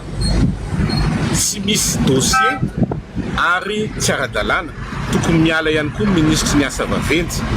satria tsisy appel d'offre tsisy nina dia misigné contrat miaraka amin'olona ary tokony mihetsika ny bianco sy ny pak zay zavatra zay zany tena takina androany zany tsy azo ekena zay mbola veriko foana zay ny angatanany fialany ministre ny fitantanam-bola sy teti-bola fa tsy hoe DG ny faky fotsiny nasorana tsy misy dikany zany tsy ampy zany fa le ministre misy mila miala ary mbola tsy tahiteny ary za fa motion d'empêchement ny Andry Rajoelina misy tokony takiny député fa sy motion de censure zany. Tena mazava be iny teny Solomamboka Roland Ratsirika fomba namoam-bola fotsiny ary raha ny révélation meny teo 300 milliards d'ariary no kinendrina voaka tao anatin'ny teti-bola mpanjakana zany tao anatin'ny kitapom-bola mpanjakana amin'ity raharaha ty dia zao zany maheno vaovao maro samihafa tsika fa ohatrany natao sarinady fotsiny iny lay orinasa Egyptiana matoa ny fanarahana ary eo teo mbola takiny rehetra ny aminy hoe avoay ny fifanarahana mpiara-miasa sy fitantanana amin'ity orinasa Egyptiana ty zay nomeny ny fanjakana malagasy ary mizay marché zay ahoana nahafahana nanao an'ilay appel d'offre international namezana ny samokireta zay orinasa Egyptiana hanao an'ity lalany ty fa reny révélation netiny député Roland Ratsiraka reny dia tokony ho tsapany vahoaka malagasy fa tena misy vola be zay kitrehan'ny fanjakana ary famitahana lizy famonona vahoaka lizy sy mipiraitan-drazana lizy député Géry Randrembolaina ary zay ngenina tonga antsika ny teny toetony amin'ny hoe ny zavatra rehetra atao amin'ny fitondram-panjakana io dia sainy daholo ary ao maso tsara fa fandrobana anatiny daholo le izy ary fanodikodonam-bolam-panjakana raha ohatra tsika ka vahoaka tena mitazana zany mba tsy amela mpitondra antsika anaonao foana ao anatina raha tahaka izao. Mihitsy namana fanidy ary zavatra mahimetram-panontaniana hoe raha ny filazany honorable Roland Ratsiraka teo ny tena moa tsy dia tena teknisianina loatra anatin'ny resaka momba ny fanaovan-dalana sy anina reny fa misy atanatohitra be dia be ozy tokony atao tokony misy karazana station ohatran'le lazainy teo amin'ny rocade reny tokony misy zavatra efa vonona daholo zany rehetrarehetra dia efa vita daholo ny atao hoe kojakoja rehetrarehetra tokony ho arahana na procédure resaka sondage nyreny toerany reny resaka étude ny resaka environnement be dia be le zavatra nylazainy teo efa vita ve ozy zay zavatra rehetrarehetra zay fa raha ny fahitana aloha ohatra mbola tsy tena mirosy loatra tamin'izay fa mety any amin'ny zavatra fa mety mbola mamendy araka le voateny teo hoe famoahana an'le vola aloha zany dia tsy maintsy misy démonstration kely atao na oeraoera araka le lazaina ny namana rehetrarehetra reny dia zany rehetrarehetra zany no mametram-panontaniana hoe ohatr'izao foana ve zany ny tondrana an'ity fireneny ity namana fanidy mila mieritreritra ny vahoaka malagasy.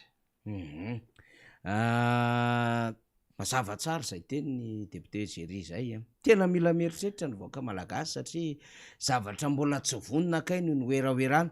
ary tsara ny manamarika fa fandanim-bola na amin'ny fanjakana na vola na inona filaza azy nanaovana an'ireny oeraoera rehetra satria tsy maintsy tao anatin'ny caisse de l'État no nesorina na ahafahana nanao an'ilay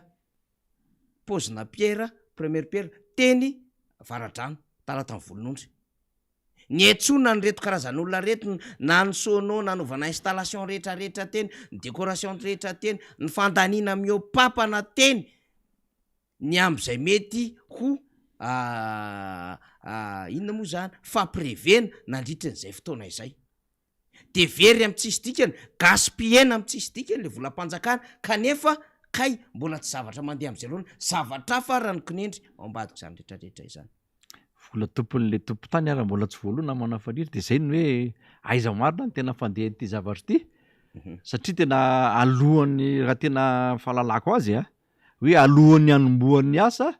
dia tokony voaloha daholo zany le atao hoe vola vidin'ireny tany reny na hoe vola tokony nomena an'ireny olona reny zay lalovanyiny lalana iny a de mety zay ngamba namana faniry mety mahatonga an'le hoe tsy natoky an'ny olona teny toerana izy fa nalao nitondra olona avy aty ivelany nakeny a nanotrona an'ireny a mba tsy isin'le hoe menomena loatra na le mety tabataba loatra de voasarona tamin'ireny zavatra reny kanefa tsy nasakana an'ireo olom-pirenena zay tetany hoe nyanjadiny zay teo hoe fangalana ny taniny zay a dia tsy azo ny tapenam-bavy reny olona fa tena nampianto mpanao gazety izy ary arak'le tenena teo hoe tena mitaraina tamin'ny solombavamboaka ihany koa izy a de tsy maintsy mihaino azy ny tena ary tsy maintsy mitondra zay fitarainan'izay hoe tokony ho jerena zany ireo vahoaka ireo a alohany tena hanomboana sy hanohizana an'le lalana satria tena tsy manam-piariana ntsony izy ireo a raha tsy hoe voahonitra zany a ny atao hoe tambony ny vidi-tanin'izy ireo ka zany rehetrarehetra zany tena apetraka aminareo mpitondra fanjakana mba havalio aingana ny etaetan'ireo olon'ireo ary mba jereo aingana ireo olon'ireo fa lasa hitombo indray ny olona sahirana eto amintsika lasa hitombo indray ny atao hoe fahantrana eto amintsika de zany rehetrarehetra zany no tokony ho jereva amin'ny fanjakana malaky de malaky eny ary fa mitotona moa zany sary avy an'ny Fianaratsoa ny amin'ny fankalazana ny tsingeritaona na terahany filomarika Ravalomanana dia alefantsika indray ny sary efa vonona satria atao anatin'ity fandarina mivatany ity moa zany fandray amin'ireo mpanao gazety any toerantsika fety be ary vahoaka be amin'izao fotoana zao na ny loana na ny didina moa zany lalana nandehana ny filomarika Ravalomanana eny amin'ny espace royal ary zay nitsena azy ny tanora tiako Madagasikara ny mpikatroka rehetra fa ao atoerana ihany koa tena fenipoka ny trano ety ivelany tena mbola vahoaka be tsy tanonoa de alefantsika aloha zany ny video mba ahazoantsika ny ambiansa any Fianaratsoa amin'izao maraina izao.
Reny ny ambiansa ny Fianaratsoa atsika zay manaraka akaiky ny MBS mivatana amin'izao maraina zao atao anaty fandarina miara-manonja de misaotra ny Javandre Mahefa atsika sy Mathieu Princy zany mandrotsaka amin'ny sary mivatana amintsika ny namana Iarfinina Reelsoko any toerana any député Gérirandrembolaina inona ny azonao ambara aloha reny ny ambiansa miaraka amin'ny dada ny Fianaratsoa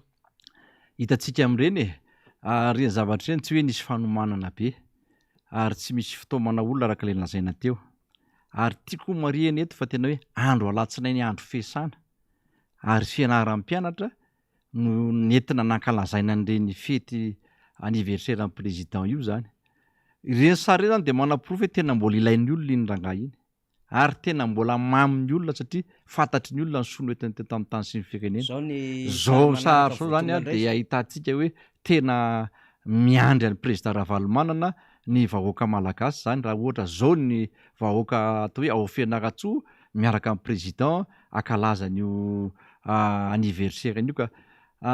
tsara manamarika an'izay na manafaniry satria ny andro de tena andro fiasana ary de tena volanina ny olona tonga maro be hiaraka amin'ny président anao zay anniversaire zay ary de tena fety be ao tena hiaraka anao fety ny vahoaka amin'ny Fianaratsoa sy président Ravalomanana zava-dehibe zany tsy le fety loatra ny tena hoe entina anehoana hevitra eto fa le etaetan'le vahoaka maro be tena tonga manotrona ny président ary zay etaetan'le olona zay no tena tiana atao hoe dizy zao tsika de efa mila mahafantatra hoe tena mbola tiany olo président Ravalomanana ary manapirofo an'izany reo sary reo tiana tongavana eto zany de tena manamafy an'le kabaro président tena ko eto hoe aza mieritreritra mangala bato tsony am'ty aza eritreretina tsony zany hoe de mbola anao mikimaky ny valim-pifidianany e ny antony de tsotra be hoe matory ny vahoaka reny na andro andavanandro ohatr' zao raha manotrina n'iny ray aman-dreny iny a de tena mbola tiany olona iny ray aman-dreny ka eto de efa miteny sady hoe allo tena irosotsika ny tena hoe aiza marina ny anaovana ty fifidianana ty mangarahara na manafaniry a ahoana marina ny fomba hitondran'ny seni sy zay tompona ndraikitra amin'ny fifidianana ny famoahana an'izany na fanomanana an'izany fifidianana zany na famoahana valim-pifidianana na fiatrehana mihitsy koa zany fifidianana zany ka zany rehetrarehetra zany zany tena tsara de mandroso dia zao hoe allo le retsy tsy fanabarabara tsony amin'ity fa allo tena safidim-bahoaka marina no tena ivoaka sy tena hoe atao akalalahana sy tena hoe tia safidim-bahoaka de tena zay zany no avoakan'ny CENI sy ny CC zany amin'ty 2023 ty.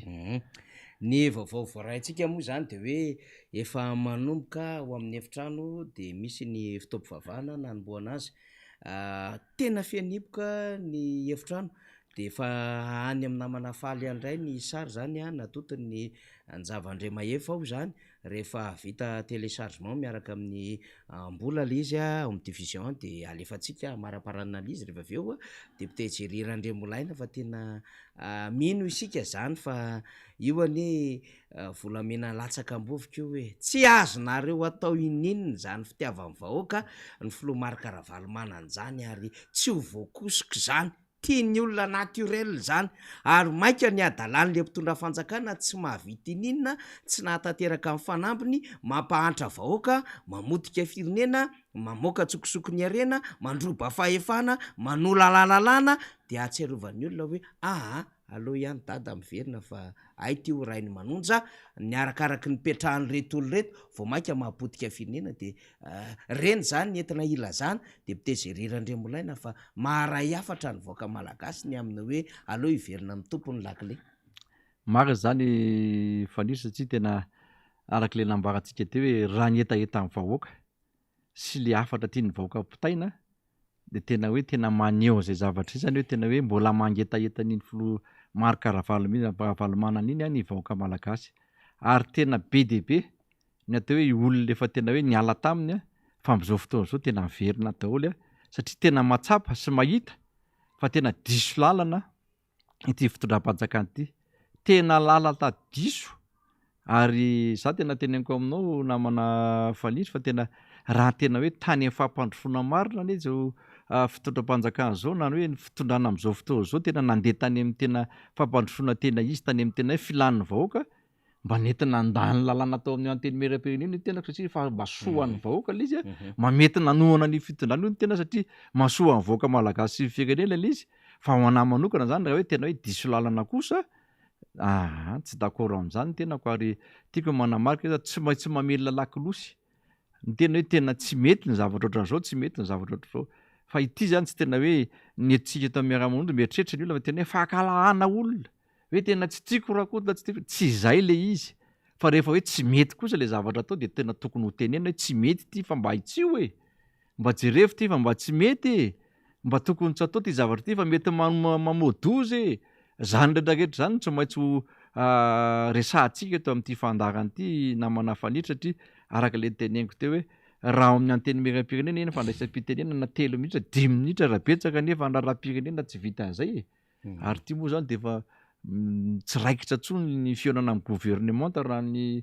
fifampiresahana farany tao amin'ny anteny meram-pirenena de samy mangina fotsiny indray zany de miatrika indray zany ny fiainana andavanandro am'izao fotsiny loha eo ihany koa zany ny hoe miandry amin'ny mois de mai indray zany andreo zany vao misy fionana amin'ny gouvernement misy olo hoe gouvernement sa mbola ireo ihany koa fanontaniana mipetraka daholo zany rehetrarehetra zany zay aloha zavatra misy zany de zay zany ny iainana aloka ho avy any rehefa aveo fa ny tenin'ny safidiana zany amin'ity fitaoam-pivavahana zay maraina tanterahana ny amin'ny espace royal de hoe mandehana am'izao herinao zao vonjeo ny Israely zay zany ny afatra lehibe ny eto mpanompon'Andriamanitra ao anatin'ny toroteny any fankalazana ny tsingeritaona ny président Marc Ravalomanana mifony hevi-dalina zany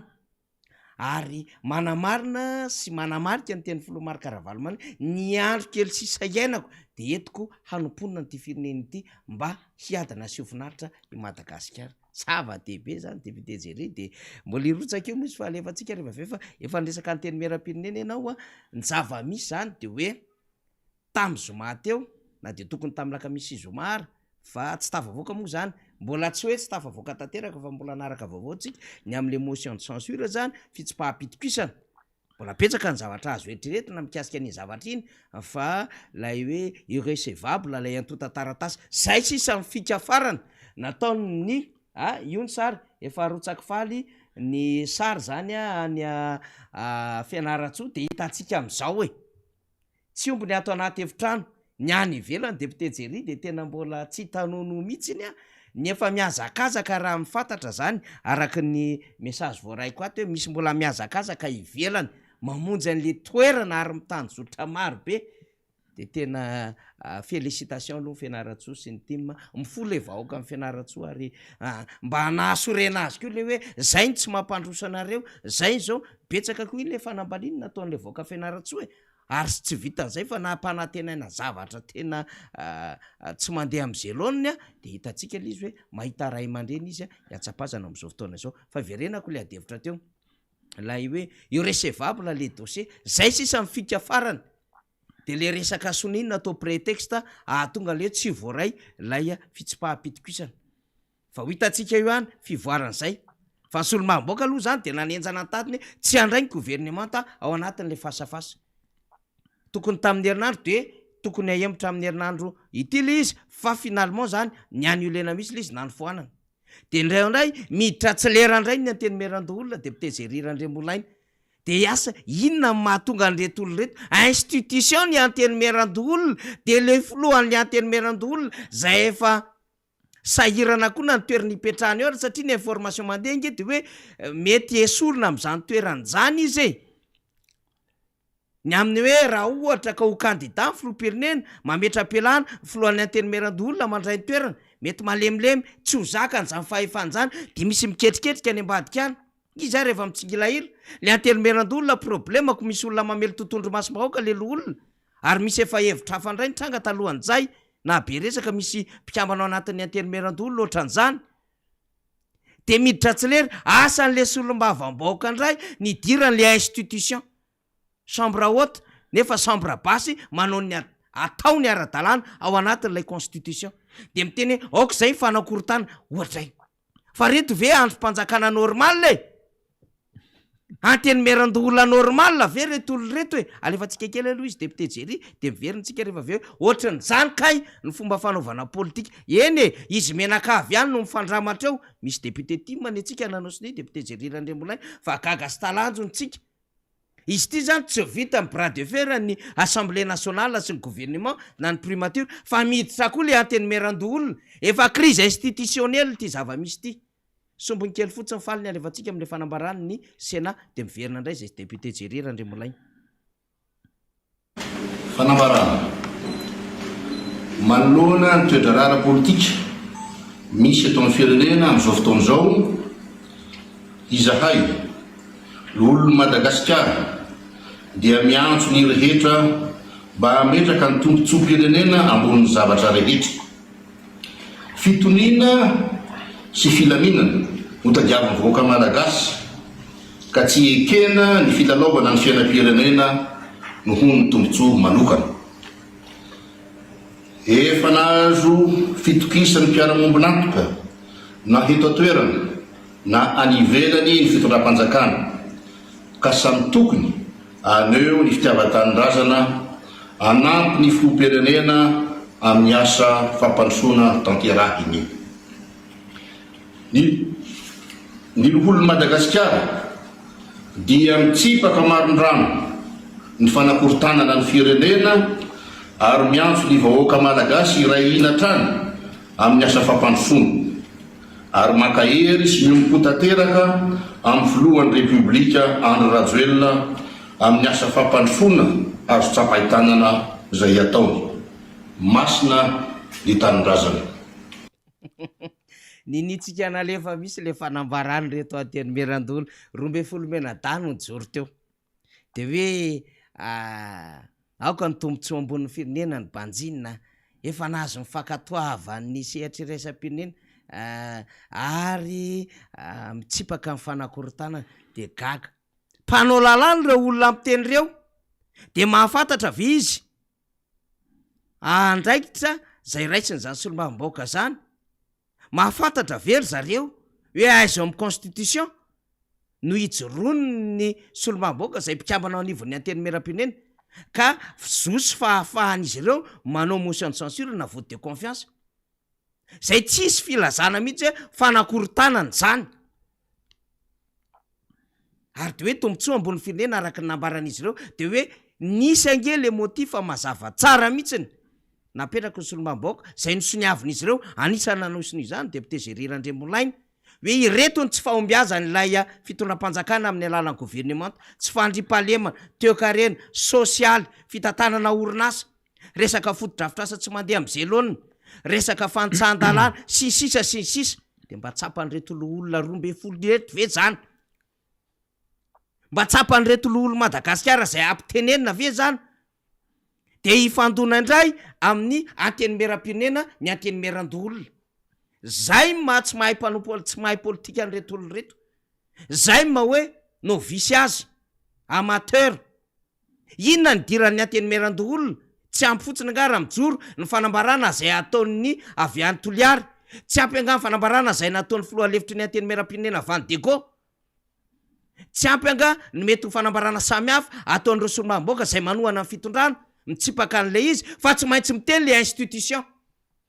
manenjika institution mitovy aminy hafahafa be le izy député Géry Randriamolainy samy vetsy izy ny fahatakara-tsaina ara-politika hanana ny reto mpikambana IRD mampara reto député Géry.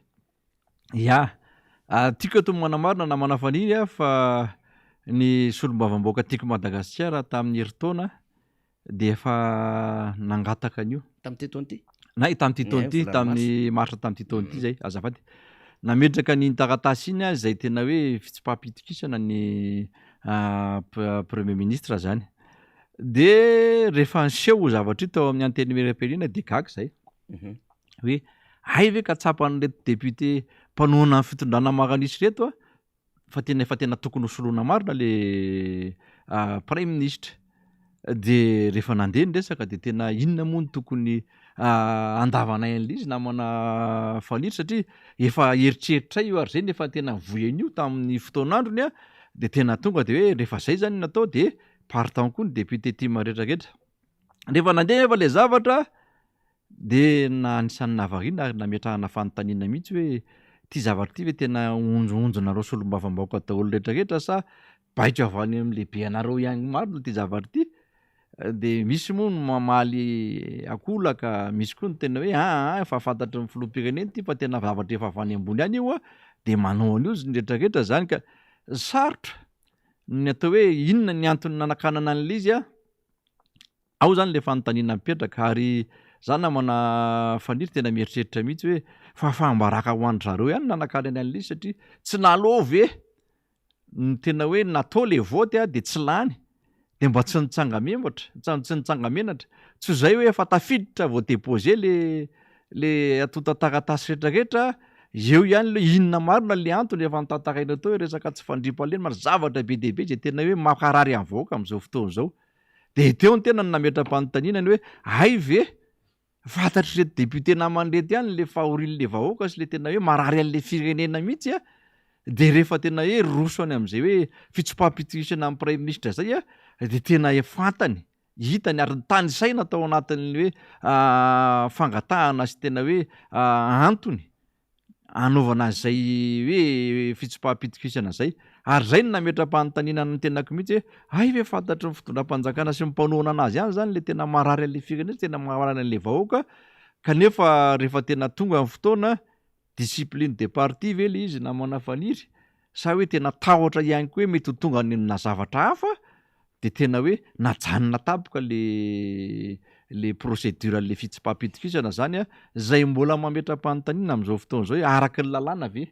sa mifanohatra amin'ny lalàna ihany indray koa le zavatra io moa zany mbola tantara am'toy fa nanambaka koa zany nanao fanambahana koa ny amin'ny Sénat ny tia nambaka eto zany de hoe tsika mpanohatra indray zao ny lasa spectre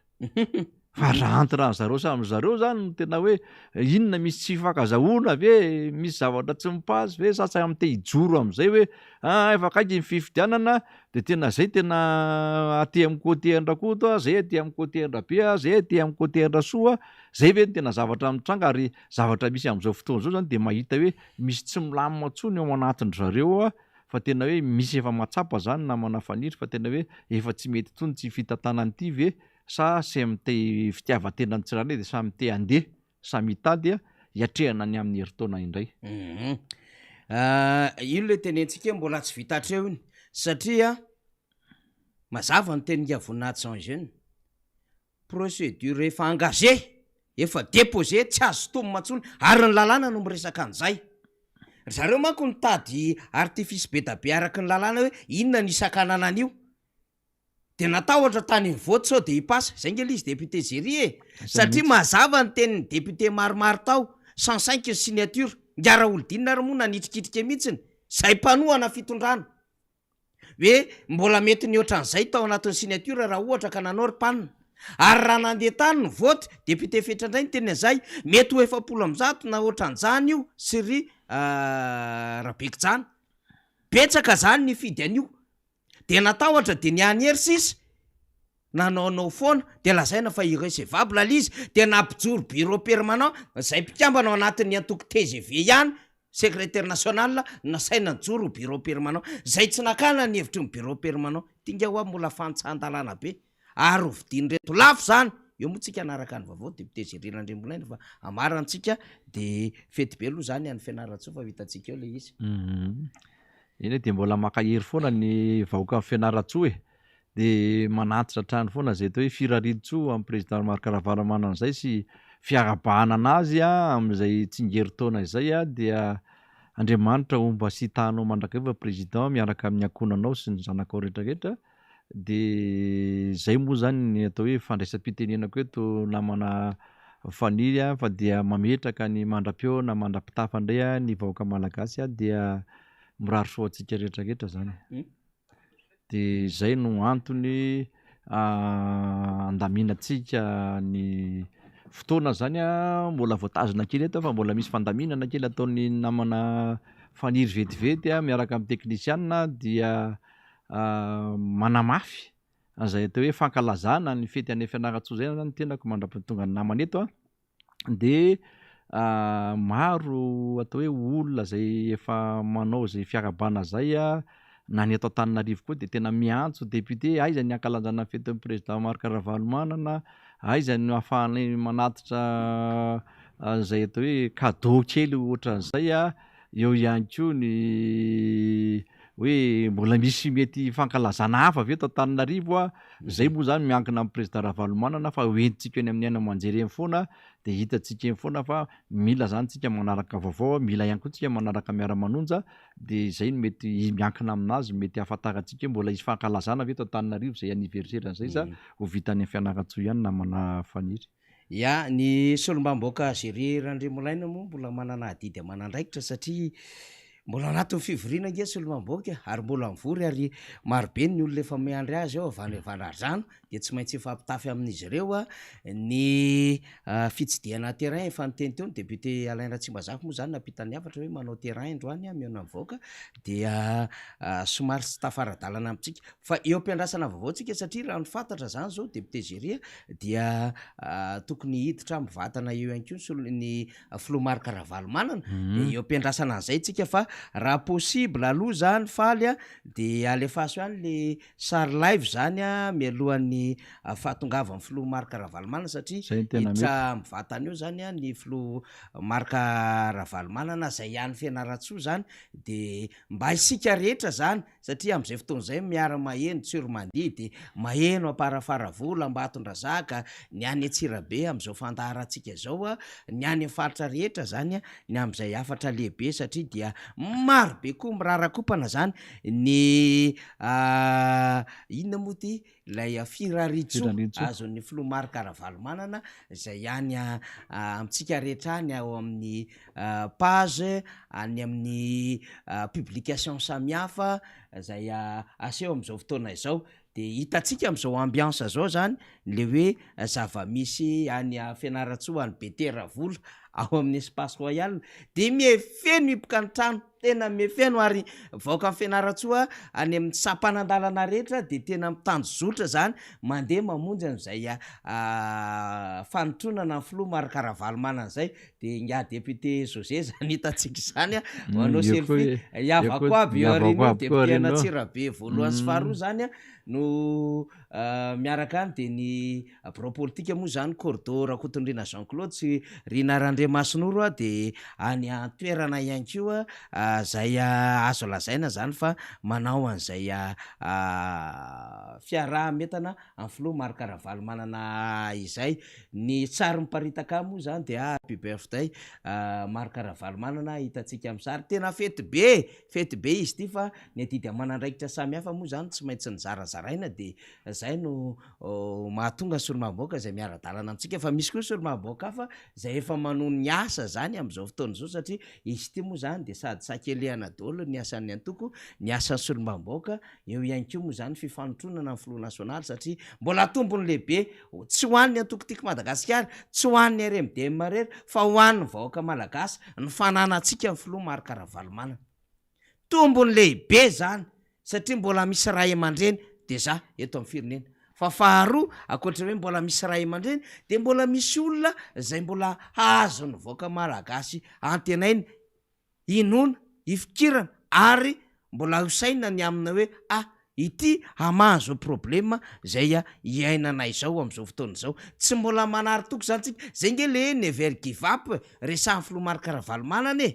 tsy manary toky eo anatrehan'ny zavatra zay mety mangirifiry lalana zay mety ho sarotra zay diavy ny firenena diavy ny vahoaka malagasy am'izao fotoana izao de rehefa vonona dia andefa ny consigne amitsika eo namana faly zany zay efa mandrindra ny fandaminana ara-teknika satria ny teknika sisa no hoala amitsika am'izay fandraisana ny Flomar Karavalomanana zay raha toka efa vonona zany fa mahafinaritra be mahita jeune amin'ny Fianaratsoa hitatsika teo zao Rtina hitatsika teo ihany ko Baksa Randrenanja ry Rady Patrika ry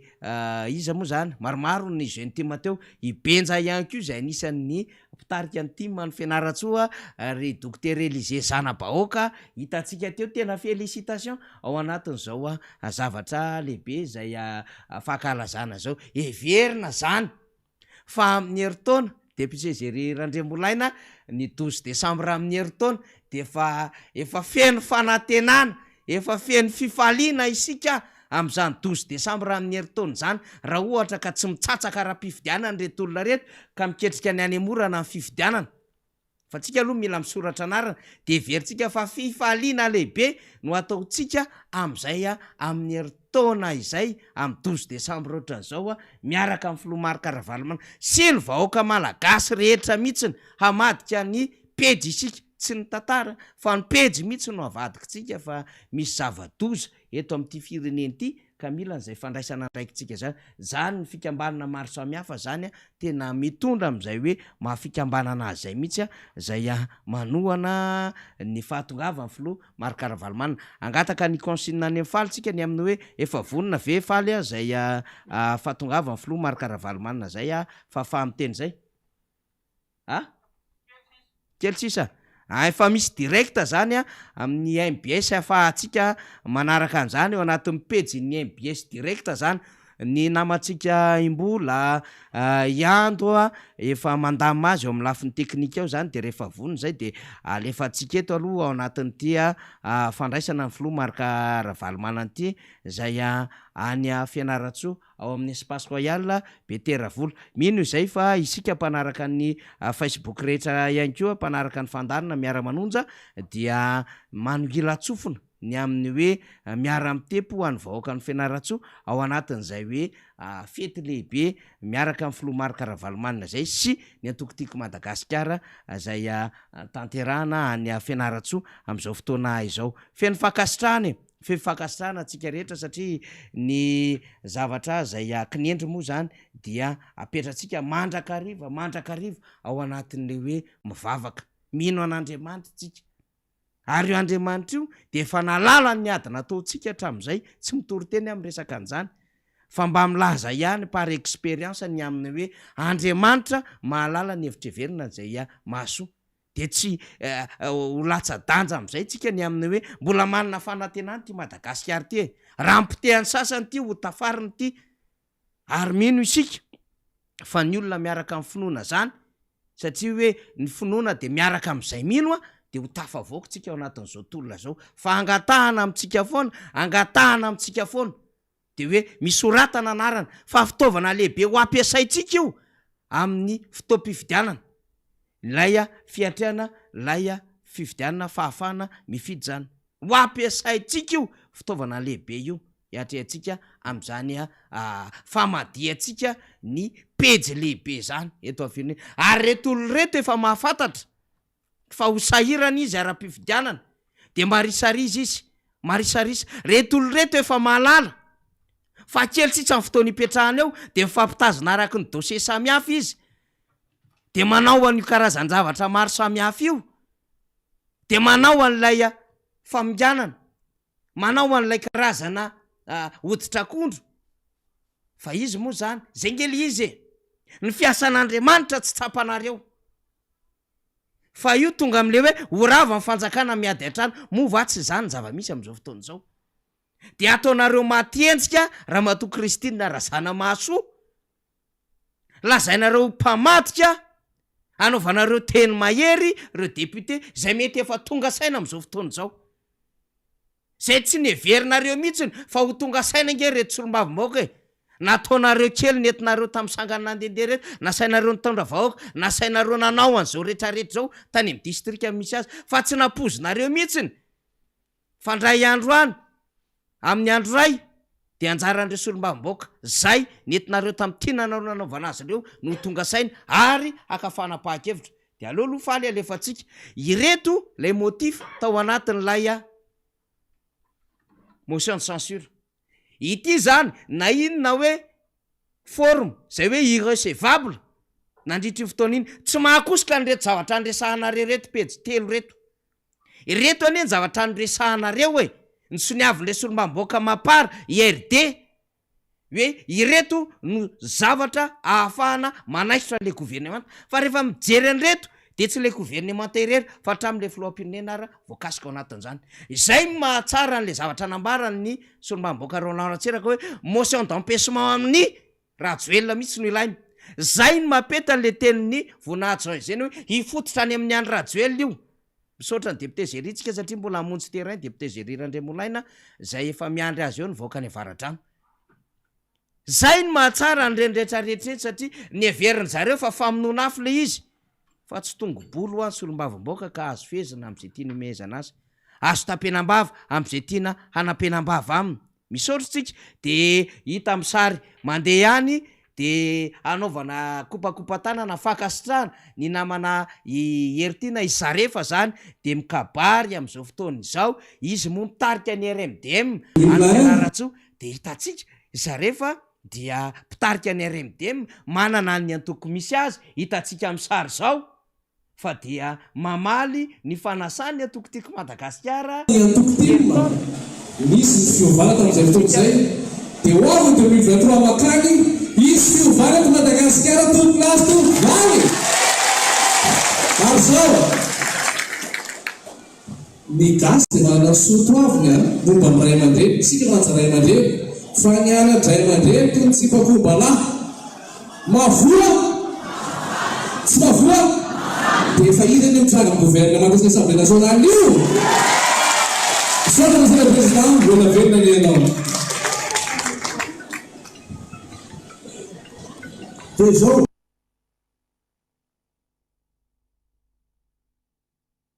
Zany isika de rehefa tafavoaka le izy faly iandombola de ampidiritsika avy atrany am'izay miandry kely tsika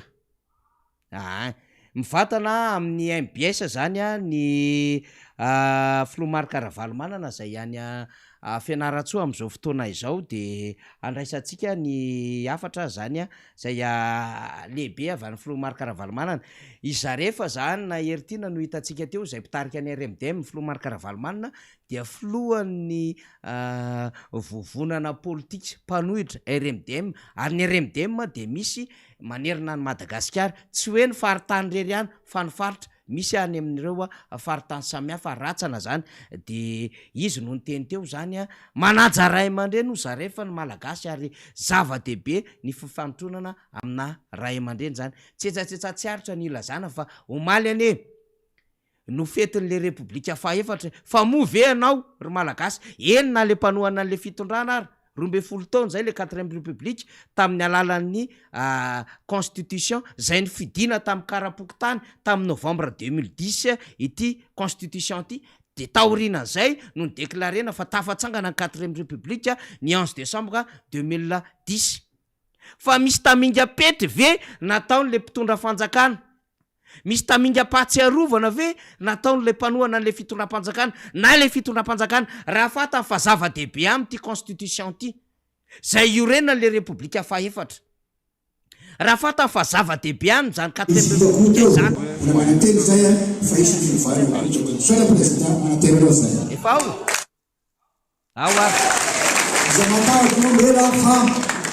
tsy maintsy tomakomba hitatsika zay navalazy lalana hitako tena kombarina le lalana rasy be le vahoakany mataka re hitana amin'ny falazam-baovao letsika de letsika ny tompona ndraikitra sy ny olom-boafidiana nefa toetra ny tany toetra ny resaka amin'ny tany anefitra ihany iza koa mola tsy voatenitra de misy fa zany ke tsao tonga de mba miteny faly afaka ndetinareo de mba tiako fatra izaby reo zay eny a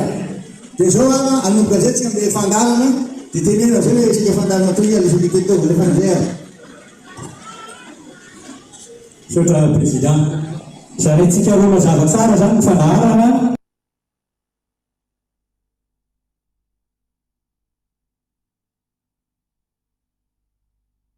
tsika io de efa misy moa zany fandraisam-pitenenana nataon'ny Flomar Karavalomanana teo ny amin'ny hoe safidiko Fianaratsoa hoe ny Flomar Karavalomanana de ny namana benja no manao ny fandaminana hitantsika teo zany zay hilaza ny endriky ny fandarina sy ny fandraisam-pitenenana ao ambadiky ny espace royal ny Beteravola vahoaka tsy vahoaka ao tsy mbola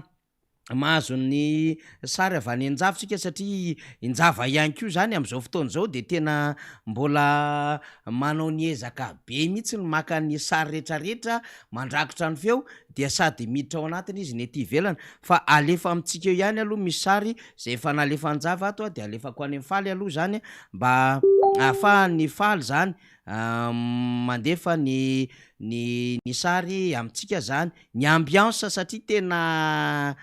tsetsana tanteraka mihitsy ny ao am'le toena ity zany de efa hoavy am'izay ry perroquet sur boloky tsy ho zakany zareo ny sary amin'ny Fianaratsoa marary andony kibony eto mijery an'reto hoe fa ahoana raha nahazaka olo président Mar Karavalomanana ka nareo ny hevitra an'le olona au cocombre hatram'izay painsomanta azo amidy amin'ny 10 20 20 ny vahoaka malagasy fa mifoy io vahoaka io donc ho any faritra rehetra zany de atao vetro ny vita amin'ny Fianaratsoa ny vitatsika satria mbola ito moa le fankalazana fa 20 taona ny antokotiko Madagasikara io manano zany ny Antsoro-Manidy io manano zany ny any Analanjorofo io manano zany ny any Atsimo Atsinanana io manano zany ny any Betsiboka ny any Sofia sy ny faritra rehetrarehetra zay ho lalova amin'ny Flomar Karavalomanana izao no hitatsika sary aoa amin'ny espace royal de ahoana ny tseritreretatsika am'izao hoe tena important lina le vahoaka malagasy lina le vahoaka malagasy amin'ny fandalova amin'ny Flomar Karavalomanana ary lina ny am'le hoe tena averina any amin'ny tompony lakile izy ty laky le sandoka ny sandohan'ny sasany teny an-tanany fa tsy hainy koriny no mamosy manidi trano ny potsihan'le trano rehefa tafiditra tao anatin'le trano izy potehany daholo le zavatra namboarina rehetra sy ny ariana tao anatin'le trano no roahany le olona tao anatin'le trano le olona tompotrano indray ny lazay fampanofa trano ary nampandoavo ny vola be tsy hitanono ny volana jirama ny etran'le trano tsy nianatra ny zaza ao anatin'le trano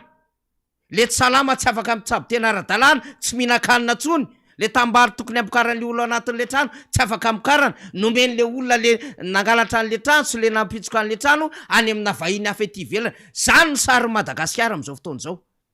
fa averintsika amin'ny tompony lakile de mirahina tsara tsika averintsika amin'ny tompony lakile ary amin'ny heritaona zao tsika tena fakalazana tsy heritaona nahaterahan'ny Filomarikaravalomana tena feno fifaliana sika rehetra miaraka amin'ny Filomarikaravalomana vahoaka malagasy rehetra mihitsiny misy dikany lehibe zany zavatra resantsika zany fa hatreto aloha zany satria mbola lavalava ny fandaram-potoanao mbola misy fandaram-potoana no man'ny MBS afaka manaraka izany ny vatany isika rehefa avy eo amin'ny alalan'ny pejiny MBS fa mifandarina miara-manonja ho tapetritsika eo de rariva amin'ny fotoanan'ny vaovao ihany koa tsika dia maheno ny fanambarana lehibe ataon'ny président Marikaravalomana fa ho taperitsika ny fandarina misaotra anao nanaraka hatramin'ny farany misaotra anao ihany koa zay mbola manaraka ary mbola mino mandrakariva le Nevergizop tsy manaritoky mbola ijoro ny amin'ozy ny président hoe say mijoro minoa fa ho avy le fotoana dia makasitraka ny teknisianina zay niaraka tamintsika tao ambadika rehetra tao zany de misaotra ihany koa ny sampana fahapahalalam-bavaon'ny MBS na amin'ny fotoanatsika ahafahantsika manitatra ny fandarina miara-manonja misaotra ny député Géry Randrembolaina Rina Rabe Mananjara makasitraka tompola makatelina tompovavy